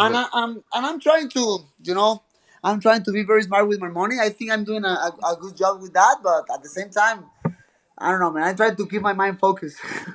I just say this: hey, as an older guy, the money will, it's there to fucking spend it. And if you're spending on those types of items, like the money will still be there They because still there's have. value They there. still have value. I mean, yeah, I mean that's insane, man. The cards, the trading cards world is insane. Yeah.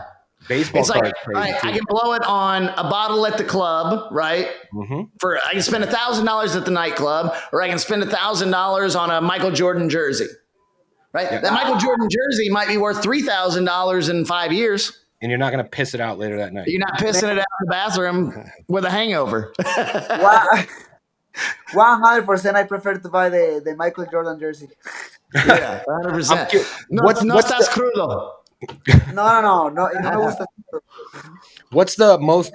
Do you like look at the value of any of your Funkos? Because I have like I don't know 100 probably. Do you know which one's your most valuable? Did you ever buy one and it become very very expensive? Some of those things go for some crazy coin. The only one I know got a really high price with the pass of the time was the movie Up from Disney. Yeah. Oh yeah. The youngest Karen Ellie. I haven't seen the Youngest movie. but it's Okay, You haven't so seen Up? that I have a Funko Pop from Up uh-huh. from that movie, and I bought it like for like $30, Yeah. and then that one went to like $300, something like that. I don't have like a Oh yeah. crazy expensive one yet, but that's, yeah, man. Like you say, like just with the pass of the time. And you're actually, I never buying things thinking about the price in that moment. Yeah. But then I know, like, oh, this one is very expensive. For example, the other day I pulled on a really weird card with my daughter, and then I was checking in eBay, like, oh, so right now the price of that card is like $150, just for that, just to get Yeah. fun and pull it. Like right now I Yeah. know it's like, okay, maybe it's not that crazy price, but the No, I mean, value with dude, the pass of the time and more Pokemon cards. I mean, people buy stocks and I'm not comparing necessarily, it's just an analogy, but stocks in like, crypto. Dude, I feel like part of the thing is being a collector, looking behind me, I'm sure you can kind of tell. I do comic books, Funkos, stuff, a lot of the same stuff you do. But it's just fun, dude. You get like a good one right when it comes out, and then a couple weeks later, even if it's only $150, you're like, damn, I picked a cool Yeah. one. Yeah, I mean, Oh, so for example, I mean, right now my office is not ready yet, but I'm excited to watch the final result. I want to see everything in order. My frames. I built this frame You with built it? with my last fight. It's very cool. Yeah, that's dope. yeah. You guys are something else. You have. I collect kids, and not a one of them has turned a profit yet. Uh, it's, Hey, Sam, I have three daughters. That is not a good investment. Not profitable. my How old? father, Here's my here's father, how I tell you you make money, Brandon. How old are your girls? 9, almost 5, and almost 3. All right. Here's what you Oh, do. that's fun. You buy what they want to collect, and you wait 10 years. And that's what's going to make you money, right? Like Barbies, Barbies we're did buying all that. the shit that's older, right? We need to buy stuff that the kids want. Yeah. yeah, We sell except it back to them. We sell it back to them at 10 years later for fucking 10x. No, but my father, when he got mad, or sometimes just to make a joke, he was telling me when I was younger, like, oh, the kids are the worst investment in their life. Like, sorry, And dad. then his ends up being a UFC champ, so he was wrong. Yeah. That's right. Yeah. Yeah. Did you hear that, Brandon? What you say? What you say, bro? He said you said your dad said that kids are the worst investment in life, and he said you ended up being the UFC champion. Ah, that's true. Now he can say nothing anymore. That's Yeah. right. Yeah, yeah. His input is invalid. Nah, no Yeah, I vale, know. no vale. I'm curious. I got another quick question. How much do people know, like outside on your podcast? You do it in Spanish, right? I mean, actually, not too much. I mean, normally my all my interviews or my podcast, when some people invite me, it's in English. Yeah. I have interviews, little interviews in Spanish with some media from there, from Mexico, Hmm. or in Spanish. But that's it. Right now, I have my own podcast, and that's in Spanish. And we get fun there with my training partners, with Macio Fullen and Marcelo Rojo. We have that podcast. But that's it. Right now, I'm between Spanish and English. I speak more in English, but obviously when I'm talking Spanish, I can talk a little bit more, and I can Express yourself. yeah, just Yeah, throw more thoughts with a better definition in Spanish. I feel you. So then, you're saying like you've never been in a bar fight or anything like that. That's never been your type. You like to collect, much like me. Again, we collect all this stuff that I don't know. How did you become a UFC fighter, man? Like, I have you ever really explained to fans like when did you find out you were good at fighting people? No, I mean, uh, starting from, because I'm starting the sport just for love, for just to do something. I was finishing my elementary school, I was on vacations, and I was trying to do something after the school. Going to middle school. Like, hey, mom, like after the school, I want to do something, like some sport. I don't know if you play this video game Tekken. Oh yeah, I love the that game. That was kangaroo part of my childhood. And one of the characters was like Eddie. He was a capoeira capoeira. guy. Yeah, yeah. I was trying Mhm. to do that just for that, and but my mom never find a good place in Tijuana to do capoeira. But close to my home was an MMA gym. In that time, the name of the gym was not like MMA, it was like Valetudo, Yeah, from yeah. Brazil, Okay. Yeah. and everything looks like very cool, like the billboard, like wrestling, kickboxing, Brazilian jiu-jitsu. In that moment I don't know nothing about that, but so my mom got the number, she got the info, and next Monday I started with the classes, and man, I just started to get more and more love from the sport. In some point I was more interested to be an MMA fighter than, like, I don't know, like a lawyer or nutritionist or whatever. Did Dude, you say lawyer or magician? He said a lawyer or a magician. I love that. that's It's, ended up being a fighter. Those are your Un options. abogado, un mágico, un Magic, mago. Lawyer, magical, magician, or a fighter. medical lawyer. Magical lawyer. Yeah, yeah. Hey, you would be right in there. You know what? You know what's funny as hell about that, man? It's like they ask fighters a lot of times, like, what got you into the sport? What, like, there was had to always be some like crazy story. Sometimes, dude, it's funnier. Like you're literally telling me, Sometimes bro, I simple, like dude. I like Eddie from Tekken, and I want to do capoeira. Then I Yes, found out I was good at this shit. That's funnier than that's hilarious, bro. He wasn't. Max He wasn't a Holloway. good enough magician. Yeah, I So he mean, had to do something. Max Holloway learned combos from UFC video games. Like that's hilarious, bro. I don't know if I've ever heard that's that about no. I mean, yes, like you say, like other fighters has a had a crazy histories. Like, oh, I survived from to the favelas, and then I find a gym, like or I'm from the hood in, like, I don't know, another place. you. But to me, it was just like that. It was very simple. And then uh, part of my discipline, or my hard work ethic, um, is, I think, is it comes from my parents, because I grew up watching them, like, working so hard. I always say this. I I don't. thought I you were going don't. to say I'm not that fighting. guy You who. grew up watching. Huh? Sorry. Sorry, didn't mean to interrupt. I thought you were going to say, yeah, I grew up watching my parents fighting. Like there were some No, capoeira masters. Your mother, father just axe no, kicking and spinning. It's like, oh god, yeah. no, no, Okay. no, no. So Your no, I answer mean, was my, way my better. parents, like, I don't have like any sports tradition in my family. Like, Right. no one in my family is like has a sport career or something. My parents has a piñata business in Tijuana. So Oh, Pinata. really?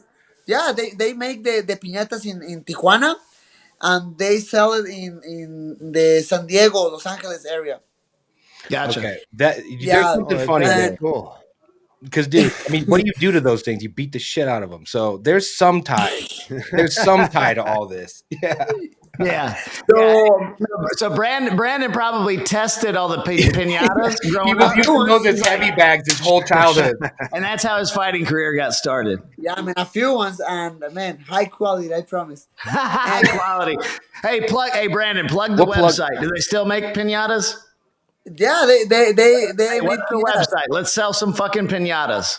Oh no, they don't have a website. They have like clients and everything. It's like everything, like they are old school. They are kind of old school. They don't have a website or Okay. something. Word of They mouth. have a phone number. Somebody call them, and hey, we want like a few piñatas.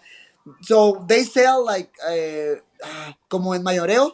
¿Tú entiendes? Okay. De mayoreo, piñatas al mayoreo. No. No No. entiendo.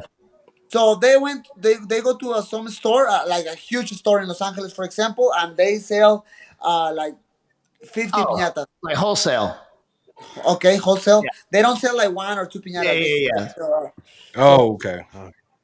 and nothing, man. I grew up watching that. Like, I always say that I don't have like any necessity when I was younger, but in a difference with my parents, they were like very poor. They grew up like very very poor, and they built this little company, and they gave us everything to me and my brother and sister. All right. So I grew up watching that, and I think from that I got my hard work ethic. Here's what we're gonna do. Whenever Brandon fights Pantoja for the title again, we're gonna fly to wherever it is. If it's in Vegas, it's in Vegas, right? We're gonna order 50 fucking pinatas from Brandon's parents, and we're gonna do a live show, and everybody that comes in has to beat a fucking pinata. We'll make it a contest. We'll make it a contest. Like you gotta wear 4-ounce gloves. And 4-ounce whoever gloves, gets it and you gotta open punch with the the least pinata. amount of punches. Yeah. That's crazy, man. Let's go. Let's do it. Let's fucking do it. I love it. Shit. Nogano would probably Brandon, show let's up go, in let's just go one to the punch. fight card. I want to go to the fight card and get your picks. I know. Let's go. I know this is annoying as shit, but I gotta take my piss and grab my breakdown beer. Take your piss and grab your beer. All right, you can find Brandon one more We question. told you, piss before the show and get your cerveza. I do. Sorry about this, Brandon. Motherfucker, buy a cooler. No, he wanna. They wanna grab his penis right now. That's perfect. Yeah, that's because of you, Brandon. That's because of you. Oh my goodness. They both left. They both fucking left. They both left us, Brandon. That's insane. That is insane. How many podcasts have you been on where everybody just leaves? Man, this is the first one. That's First insane. one. First one. Look, here's the problem. Sam is cutting weight right now. He fights on Saturday. Oh my god, nah. He's drinking the every drink. 5 minutes. He's drinking the drink. He's going to be in there shitting for like 5 minutes. Yeah, man, that's very comfortable. When you need to drink a lot of water and you need to go to the bathroom like every single minute, I think so. Yeah, that's where Sam is. I think Mac just needs a beer. Sam is definitely doing something else. So funny, man. I'm sitting here trying to do a fucking show with fucking Brandon Moreno, and both of the hosts leave. Man, we're different here though. They're both back. It's like you guys went potty together. It's like you guys went potty together and talked in the fucking hallway and came back. I fight on Saturday. I am bloated. I am drinking 2 gallons of water a day. I have to pee at any given moment. Oh man, no, don't worry. Where's you fighting, Sam? Karate combat. I'm going down to the Dominican Republic tomorrow. Way, really? Yeah. Yes.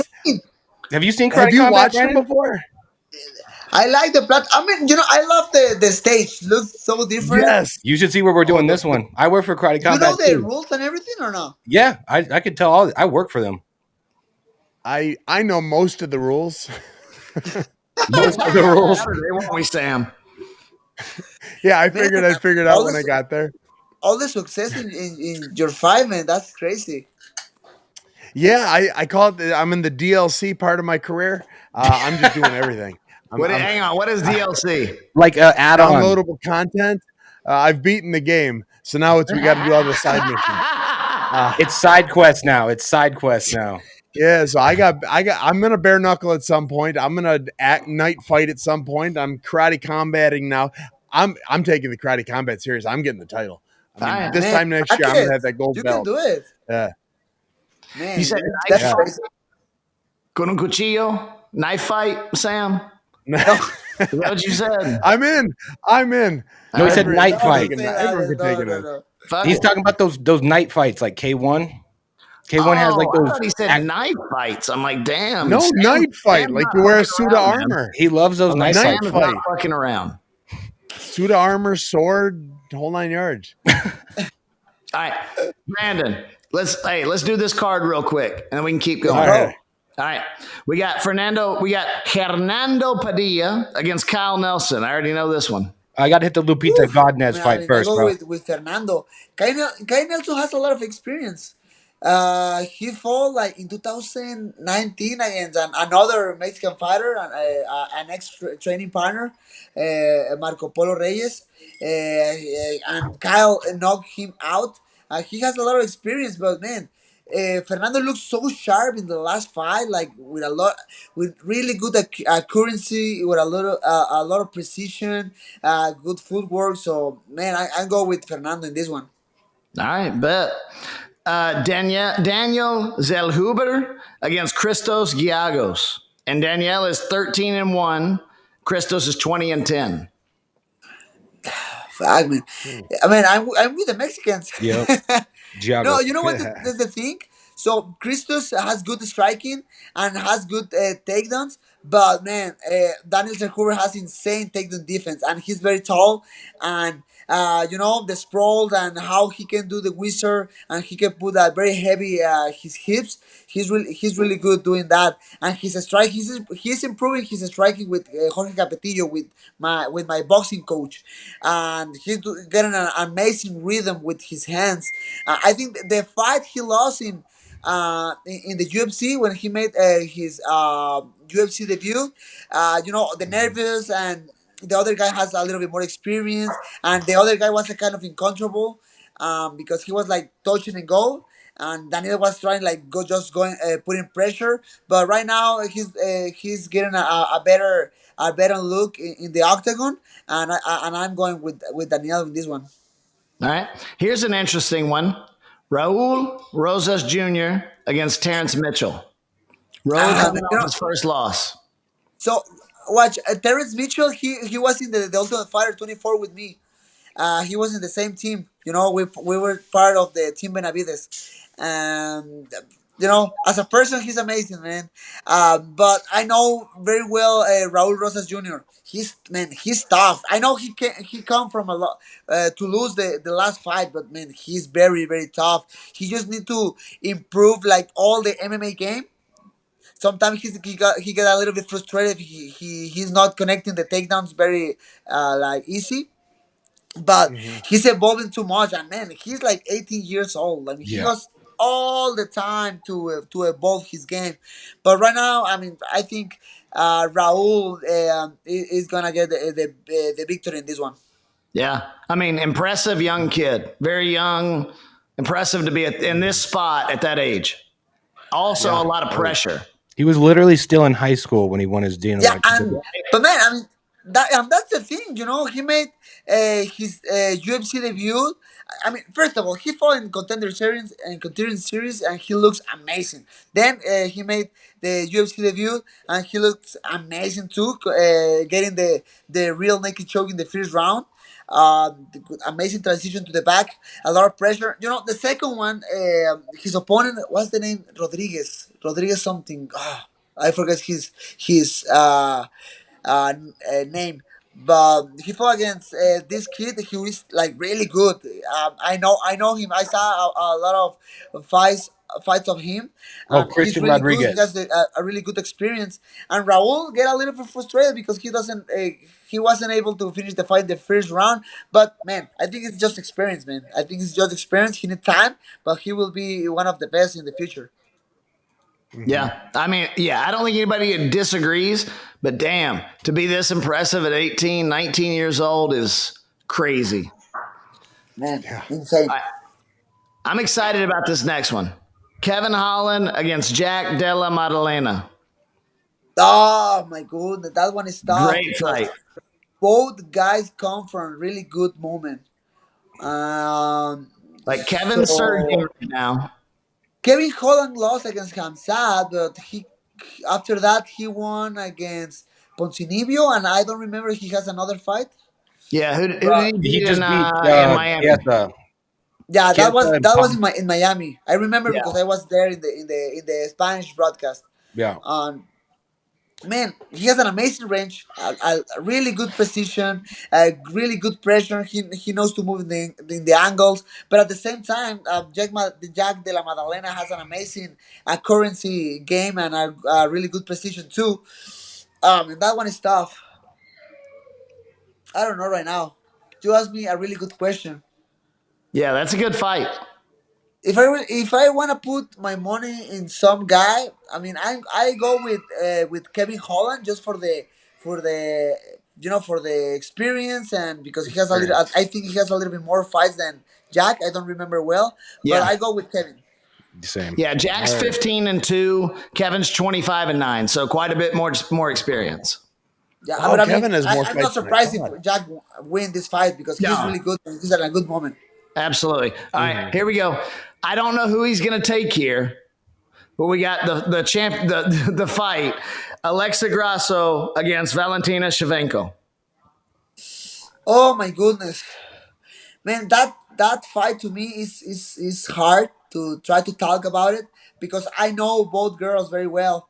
I meet Alexa like long time ago. She went to Tijuana to train in the gym I was training in that moment, and then Valentina, I trained with her last year, I think so. I trained with her. She was preparing to fight against Tyla Santos or Lauren Murphy. I don't remember, but she was training for a fight, and I trained with her a little bit. Man, both girls, amazing athletes, amazing technique. Valentina, amazing striking, amazing like Muay Thai. You know the combination between the kicks and the punches. You know, amazing accuracy, and Alexa. 100% boxing, amazing boxing. With the pass of the time, she's improving too much the takedown defense, and if she go to the ground, she's very active with the full guard. Um, I don't know, man. I don't want to put a name in this one. I just wanna see the fight. I'm supporting Alexa because she's helping my country, Mexico, to put the level of the country in a better place. And I can feel the Mexican blood, in me. So I don't know, man. I'm just waiting to pass that fight and see what happens. So Alexa. So We won't Alexa, make him right, say it. Brandon? Man, it's hard, man. I feel terrible, man. Alexa is just Mexican, man. That's it. Yeah. Hey, sometimes that's enough. That's enough. Yeah, and I know her. She's very cool, man. Yeah. Whenever New Mexican fighters fight, Raul Rosas Jr. is actually one of them. I can't pick against him. I don't care if it's Yeah. like the worst matchup in the world. I got to take Holly Holm, Carlos, Tim Means, all the homies. Yeah. You know how it goes. Hey, Brandon, how It's the about same this? for me. Like, let's talk about some other fights that are not on UFC Fight Night. How about like what's coming up? We got John Jones and Stipe. What do you think about that? Nah, man. I go with John Jones, and maybe I don't really know, but maybe after that fight he retired. You think? Yeah. Maybe he looks like when he talk in some interviews on where he posts something, he looks like he's just trying to put like the final uh, cherry in the cake, Yeah. to go out of the sport. And if he do that, he will be like I think the greatest MMA athlete from the world. John, I did not say shit. That is Yeah. Brandon Moreno Yeah. saying that. I didn't say anything about you retiring Yeah. after this fight. We had John on Nah, here. We talked no, about it. obviously, maybe I'm wrong. Maybe Yeah, he maybe fight like Brandon's wrong. 5 more times. You never know, but he looks like that, like little bit. Yeah, I don't. Who knows? What other big fights are coming up? We got. Oliveira against Makhachev. Yeah, how about that? Man, that one is interesting. Not just because we saw against Volkanovski, he's beatable. Hang on, against Ilya. No. So we saw in the last fight, the last Makhachev fight when he fought against Volkanovski. Yeah, He is beatable. It's hard. It's very very hard because Makhachev is like crazy tough, but you can do something with him. Oliveira, I think will go to this fight with less pressure than the last one. I think the last one was a kind of too much. I saw an interview of Habib saying exactly the same. Like, hey, Oliveira will be more dangerous in this one because in the last one he maybe looks very nervous and he felt a little bit of pressure, but in this one will be different and he will be hungrier than ever. So I feel the same. But I don't know, man. I think Makhachev is gonna win again, but I think this fight will be so different than the last one. hang on. The next fight is going to be Volkanovski and Ilia Topuria. Is that official? Huh? Is that official? It's not official. Okay. But it's I'm what? not saying it's official either. They're But gonna the do next that. fight is going to be Volkanovski and Ilia Topuria. Yep. Man, you know what? I know Tupuria. We went to Spain to do kind of media stuff with La Liga. It's Yeah. the soccer league of Spain. I mean, he's really cool. You know, when he's in the camera or when he's in social media, he's trying to be to with the trash talk and whatever. Yeah. But man, I mean, when I meet him, he's so respectful. He's very cool. He's very nice. And he connect very well with his technique, with his fights because he fights amazing. He's really, really good. But man, just it's so hard to go against Volkanovski at this Yeah. point. You know, I mean, Yeah. every single time when you think like, oh, maybe this fighter can beat him because this style or this thing he do or whatever. But man, Volkanovski is so good. He's so smart. He always has an amazing game plan, and he's so tough. He's so strong. So man, I I go with Volkanovski just for that because he looks invincible right now.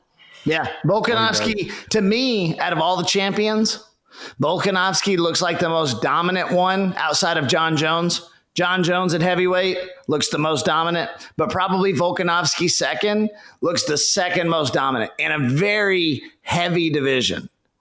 Yeah, I mean, I'm agree, man. I mean, he looks impressive. The last fight against Incredible. Jair, I mean, and I know Jair very well. I thought he will be able to do something more, like with the kicks, with the distance.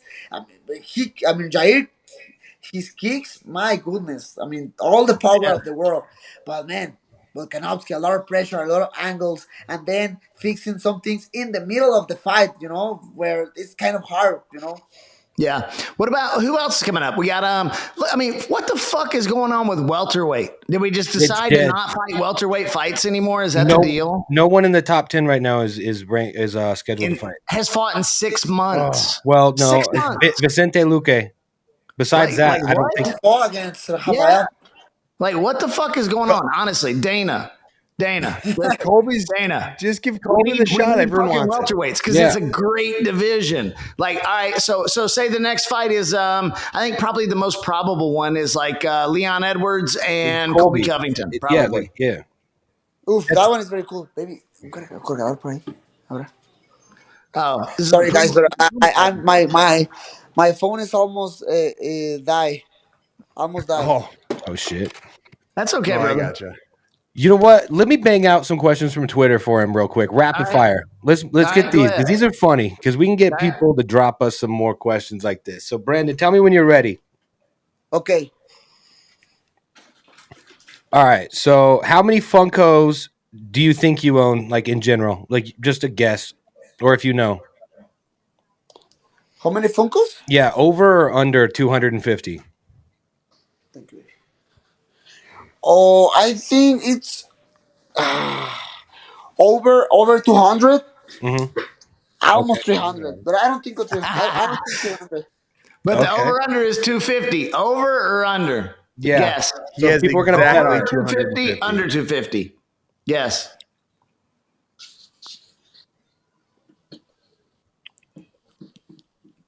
Wait, well, whoever asked that fucking question had a great number in mind because he's like somewhere above 200 and under 300. Yeah. And it, Let me see if Yep. There you go. oh yeah, he's got them all right there too. Oh, he's got all the fucking Funkos. are not in order yet, but they're coming soon. I'm trying to see my battery. Hopefully, I think everything is fine.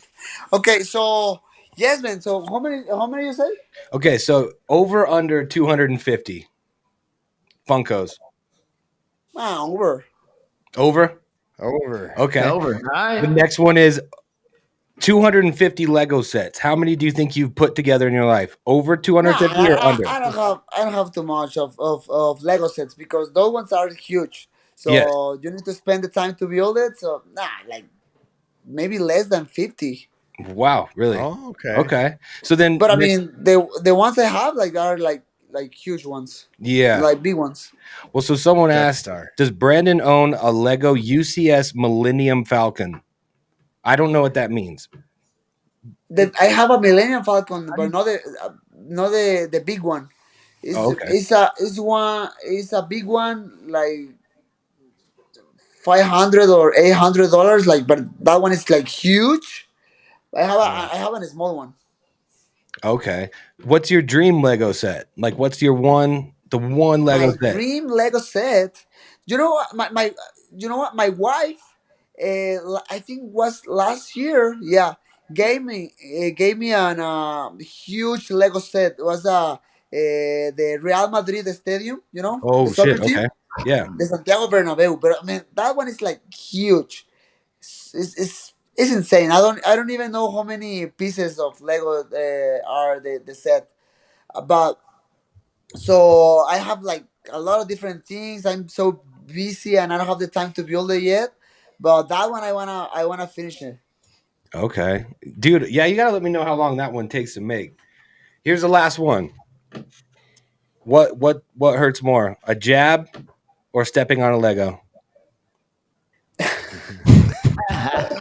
A lot of people ask me that, and my question is, I think stepping in a Lego, but so if you know you're gonna step in a Lego, because I did a podcast with Bo Nickel, With Bo Mhm. Nickel. That's right. and we walk over Legos. But because you know you're stepping in the Legos, you're a little bit you're careful, so it's not painful. When you are just walking and you don't know you're going to step in a Lego and you do it, man, that's painful. That's very very very painful. So definitely the Lego. There we That is, go. I'm telling you this right now. That is the most painful feeling ever you could ever have, is stepping on a Lego when you don't expect to step on a Lego. Oof. Exactly. Man. When you It when is you the expect to worst. step in a Lego, that is like whatever. Yeah. I'd rather get punched in the face by Sam than step on a Lego when I didn't know it was coming. Man, Sam is huge. He is huge. I'm huge. Oh, shit. Just kidding, Sam. But these fucking Legos hurt. They're the worst. All right, You got anything else? I gotta fly anything out. else, homie? Sam, Yeah. you got anything else, brother? Hey, one last question. Who is your NMF? The nicest mother friend in the fighting industry. Oh, I mean, Steven, Wonder Boy. Yeah. is it Wonder Is Boy? he? Wow. I like Wonder Boy. I've never met him personally. You, my friend, are way on the list. It's like, but in my book, it's between you and Sage Northcutt. Oh, Oh Sage. man, I mean, I know maybe I'm in the list, but I can't win. I mean, if Wonder Boy is there, I can't win because That's the problem with being on the list is you can't say I want him the champion. If you You're say too I'm the nice. champ, you lose. Yeah. no. But you know what? I mean, obviously, I don't know like Wonder Boy too much. Just I talked with him a few times, Yeah. but he's very nice. And for to me, sometimes I like to be kind of like an asshole with my friends. I love to swear sometimes, and I Oh don't know. yeah. But Wonder Boy looks like he doesn't even like to do that. Yeah, dude. That's All right. hilarious. One last question, and we'll let you go. So, who is your dream fight at your weight in all of history? I mean, I would love to fight against Mighty Mouse. I knew it. Yep. So in my first season in the UFC before they released me, Demetrius was the champion, and I was so close to go to the top five because I fought against Sergio Perez, and Mhm. he was there, and and I lost the fight. Then I lost again. So they released me, and after that, Henry Cejudo got the bell, and then Davison. But in that moment was like, oh, I gonna fight against Demetrius, and that was like very cool. Right now, I mean, he's fighting in one championship, but even like that, he looks he still looks very good in their fight in their his fights. So, but I don't know. I mean, that's cool. I mean, I have like a that's crazy like dream. Like I want to fight against him. Yeah. That will be very cool. But I mean, that's whatever. I mean, shout out to Mighty Mouse. He just won the fucking Gi Worlds, He's amazing, man. which is impressive. His first go, he won it. It's impressive. Of course it was. Look at Sam. Of course he did. Yeah. Yeah, his first attempt. He probably had a broken thumb too, didn't he? Yeah. Yeah, He he did was, it with- he was playing he video did it with games 8 in the fingers. back. He wins a video game. He comes out. He wins fucking Gi World Championships. He's like, fuck it. Nah, but I mean, I don't know, man. That's something to do. The win the World Masters. I mean, you need to do something good. Yeah. Mighty Mouse is the best, man. We love him. He's a great guy. You know, you can't say anything bad about Mighty Mouse ever. Like, if you do, you're fucked up. I know. Respectfully, same with Moreno, though. I mean, Yeah, agreed, dude. I'm telling you this. So I said this a while back, right? So I was looking at so Brandon, I don't know if you know this, but we have a clothing line called Let's go. Okay. yeah, Kenpai Collective, right? And so we've got John Jones and Mighty Mouse and Bo Nickel and Mike Perry and a bunch of guys. And we were looking, and I was like, they were like, hey, you need to look at Brandon Moreno.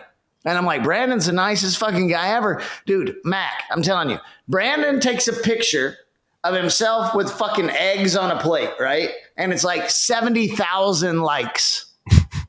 That's how much they love fucking Brandon. 70,000 likes for some fucking eggs. Huevos. Huevos rancheros. Hey, huevos rancheros, 100,000. 100,000. Okay. 100,000 on huevos rancheros, no problem. have No you ever problem. Easy money?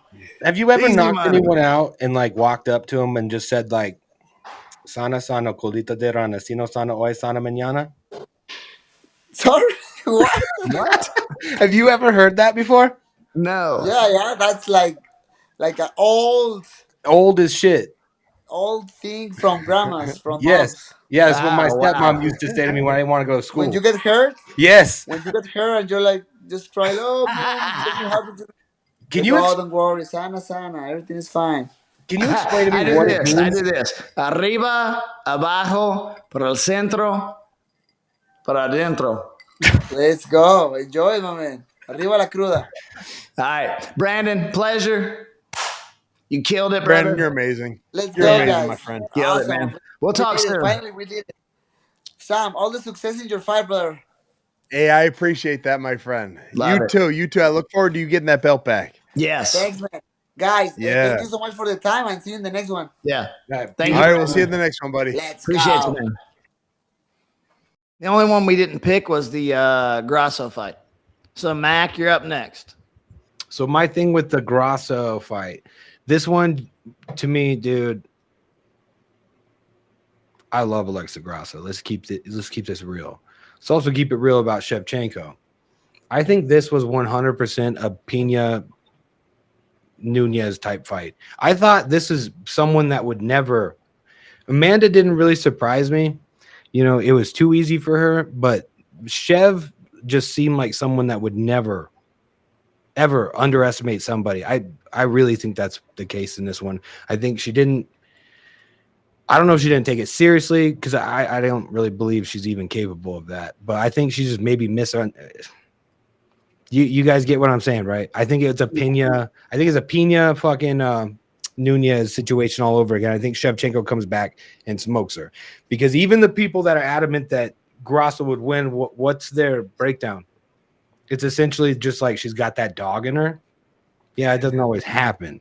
I mean, respectfully. So I take Shevchenko absolutely 100%. There's nothing that you can convince me Grasso is better at. She just might be hungrier. That's it. So Shev. Yeah, man, Shevchenko she's winning that fight until she spun and got her back caught. She just won't spin this time. So girls fight like girls. There are 3 female fighters that fight like guys. Cyborg, Shevchenko, and Jacek. And Shevchenko is going to make this turnaround. She's going to come back, and she's going to get that belt back. All right. I'm going to go Nunes. Nunez, she's retired. Yeah, that's what I meant. So you're going for Chev. No, who's the other one? Grasso. I'm going Grasso. You're going Grasso? Yeah. Nunez is coming out of the rafters. Nunez from the rafters. Yeah, I'm going Grasso too. Yeah. But yeah, I mean, I'm curious actually those odds, but genuinely, Joanna Jędrzejczyk's my favorite fighter of all time. Kind of like Sam said, or was talked about before. I don't know, dude, chicks throw the fuck down. Joanna is my favorite fighter of all time. Look at the vitriol like Ronda had against Holly for no fucking reason. And Holly kicks her in the head. Like, I don't know, bro. I am a huge fan of women's MMA. But, you know, just like the men, there's some stinker fights, absolutely. But Shevchenko is one of the baddest chicks ever put on a pair of gloves. My wife, I'm going to get my wife into fighting. And I told her, if you ever get the opportunity to fight Shevchenko, don't take it. I will let you fight anyone else. Do not fight Shevchenko. One thing that's funny about her that a lot of people don't know is she's technically actually the first Asian champ. Shevchenko is? Yeah. My boy, shout out to my boy Oven. He runs Fight Tail, Instagram, Facebook, Twitter, all that stuff. People don't, he's a behind the scenes guy, but he does graphics and all this. He's from Sri Lanka. He explained it to me. Yeah. She's actually, so where she's from, because I mean, dude, we're like the 50th state for education, right? And Americans are known for how bad we are at geography. You know, like, I'm terrible, but she's actually technically the first Asian champ. Well, so there you have it, pendejos. Episode 6, OverDogs Podcast. Let's go. All right, we got UFC Alexa Grasso versus Shevchenko this weekend.